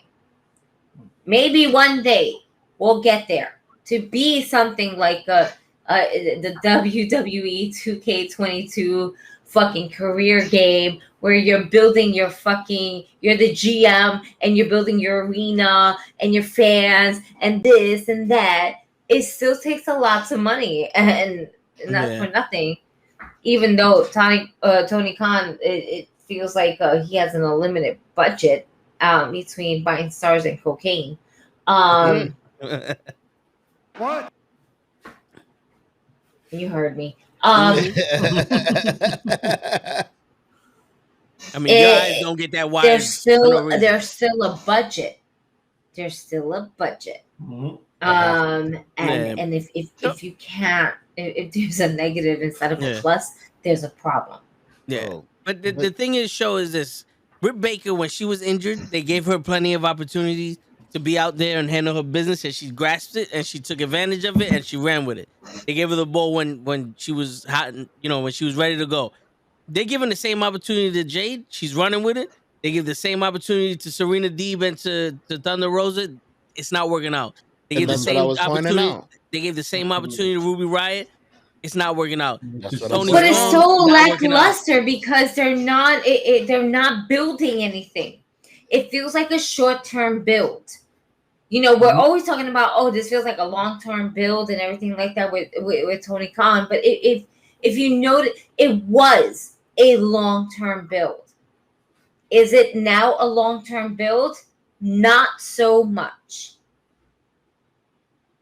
Well, that's because all right, not so much. The problem before, you know what it is that before we had pandemic, Britt Baker was literally injured. She did not fight. She stood in a plexiglass wheelchair bubble. All right. And she still got thrown in a fucking trash bin by fucking Big Swole. All right. Which was epic. But you know what the problem is? It's Britt Baker had different opponents every month, but she was the bad guy. So she can be the same person to everybody that wrestles her, because the next person comes in is the good guy. Thunder Rosa needs a long-term story. She needs Serena Deeb for another month, 2 months to build her, to show her and her wrestling, so people can respect the wrestling and not the promos. Because where Thunder Rosa lacks in promos, Britt Baker makes up for it. But where Britt Baker lacks in wrestling, Thunder Rosa makes up for it. So if you had Thunder Rosa and Serena Deeb in a long-term storyline where they're wrestling 4 or 5 times within the next 2-3 months, a lot of people will be like, Thunder Rosa is the champion and she's the best wrestler we got. And now we're gonna see who's another wrestler is gonna try to take her over on some Daniel Bryan shit, or like when Bret Hart was the champion. You can't have everybody build up the same way Britt Baker was, because they can't speak like her. No one could be as dominant as Jade, because they're not building her like that. They need Serena Deebs and Thunder Rosa for like 4 or 5 months to build up Thunder Rosa. She can't do it wrestling different people every month, because she doesn't know what to say. She can't say the same shit to these people. She's not the bad guy. Yet again, y'all gonna disagree with me. But if she were to come out with like a Mr. Fuji type, I would love it. I don't know. I'm a weirdo though. If she would have a mouthpiece, a nice mouthpiece, Okay, now they figured it out. They was like, who the fuck is Mr. Fuji? Because Mr. Fuji didn't really talk too much. Yeah, but he was impressive without talking to me. In his silence, he was amazing. If you think about it, he spoke more for Yokozuna if anything else. So, but I understand though. You think this is the thing. Thunder Rosa she can cut a promo. There you go. But oh my god, she is too much in between both worlds, English and Spanish. So when she cuts a promo in Spanish, it's easy. Not to say that this is difficult, but there is just that, again, where it hits a point where she's so emotional and passionate about it that she kind of fucks up her own like words and shit like that. And then she goes straight into Spanish. Well, she gets Mexican. Yeah, she gets super Mexican. And then she doesn't cut a clean promo where it's cocky in a way. It's more of pride, not to take pride away from anything, but there should be pride and more confidence in the fact that, like, you know what, I'm that bitch, not to take anything away from like Jade or any pun to that, but like, I'm that person, I'm the champion, I'm the best in this women's division, I'm good, but if you come in my face, I'm gonna fuck you up.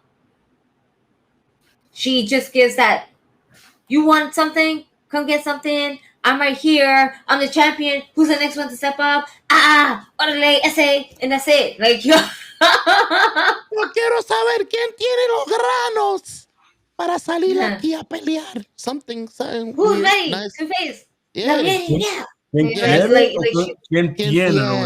¿Quién tiene? Something Mexican tough. So and then I'll translate. Who has the balls to come out here and face me? You know, something big and ballsy. Mexican. Big and ballsy. But she's, and I love it. I love her passion behind it.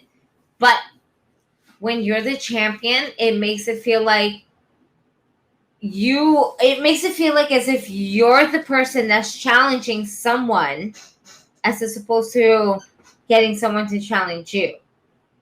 Oh, okay. Like you're picking, you know? I get it. I completely understand. Right. Mm-hmm. Where it shouldn't be like that. that's why I loved her storyline with Serena Deeb, because Serena Deeb was like, nah, I'm gonna step up. This is what we're gonna do. And that's why it should continue to be her.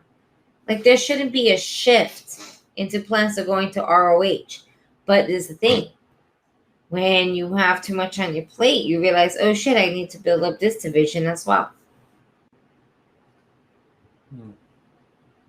So how am I going to separate all of this? And that's what happens when you're the only one that's still thinking about all the booking. Yep. That's unfortunately Tony Khan's flaw. In the beginning, yeah. Once WWE decided to release everybody, WWE must have been really smart about this. Imagine this, that the idea was to go ahead and, yes, delete all these employees of WWE just to see if he would jump. And he did. Now he has all this talent, all this money that he offered, right? And now has too much on his plate to realize, fuck, I'm trying to put out AEW on TBS and TNT, the pay-per-views, the YouTube channel, the seats.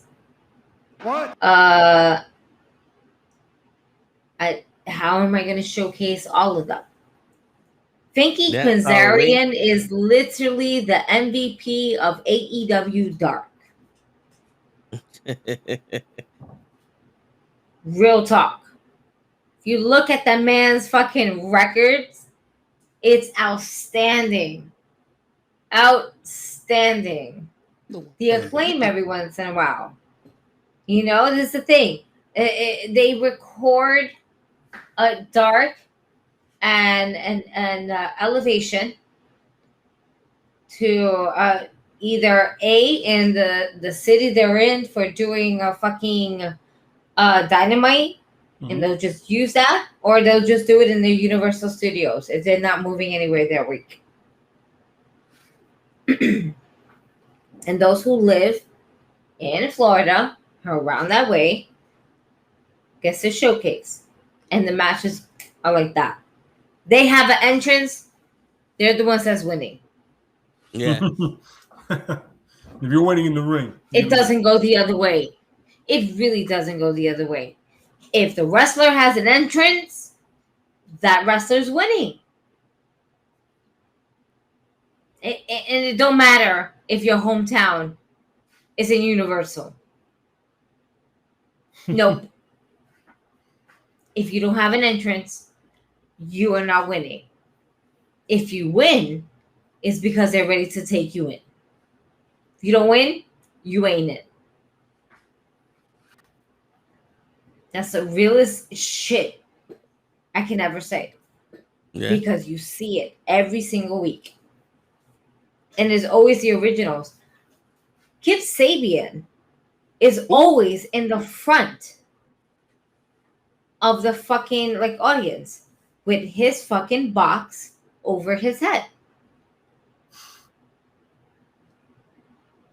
If y'all never noticed Kip Sabian in a cardboard box over his head with a drawn face on it, like emoji face, bullshit ass shit, like Marshmallow Man. All right, yeah, something like that. If you watch Dark and that and Elevation, that is Kip Sabian. He is literally in the front row all the fucking time. Wasn't he in Dynamite? I could have swore I saw somebody that you was talking about on Dynamite. My man, he was in the whole storyline with Miro. Miro was his best man. What? No, but I mean in the box. After Miro fucking kills him, Kip Sabian also died, and he lives in a cardboard box like a fucking hobo, hobo.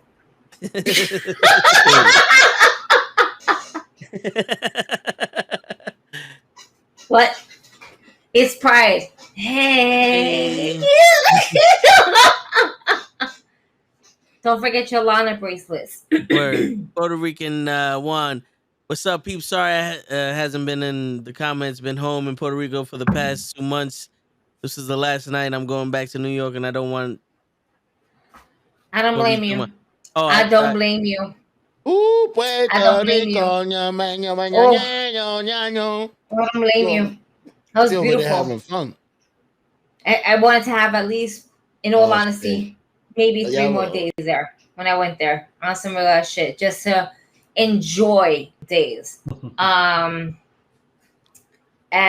that's it. It was cut too short, too soon, but it was beautiful, and I'm very excited to kind of return back to the motherland. Gigi, when you was there, did you hear the native song of the Puerto Rico? Bang, No, bang, no, bang, no. Yeah, I was about to say. Yo,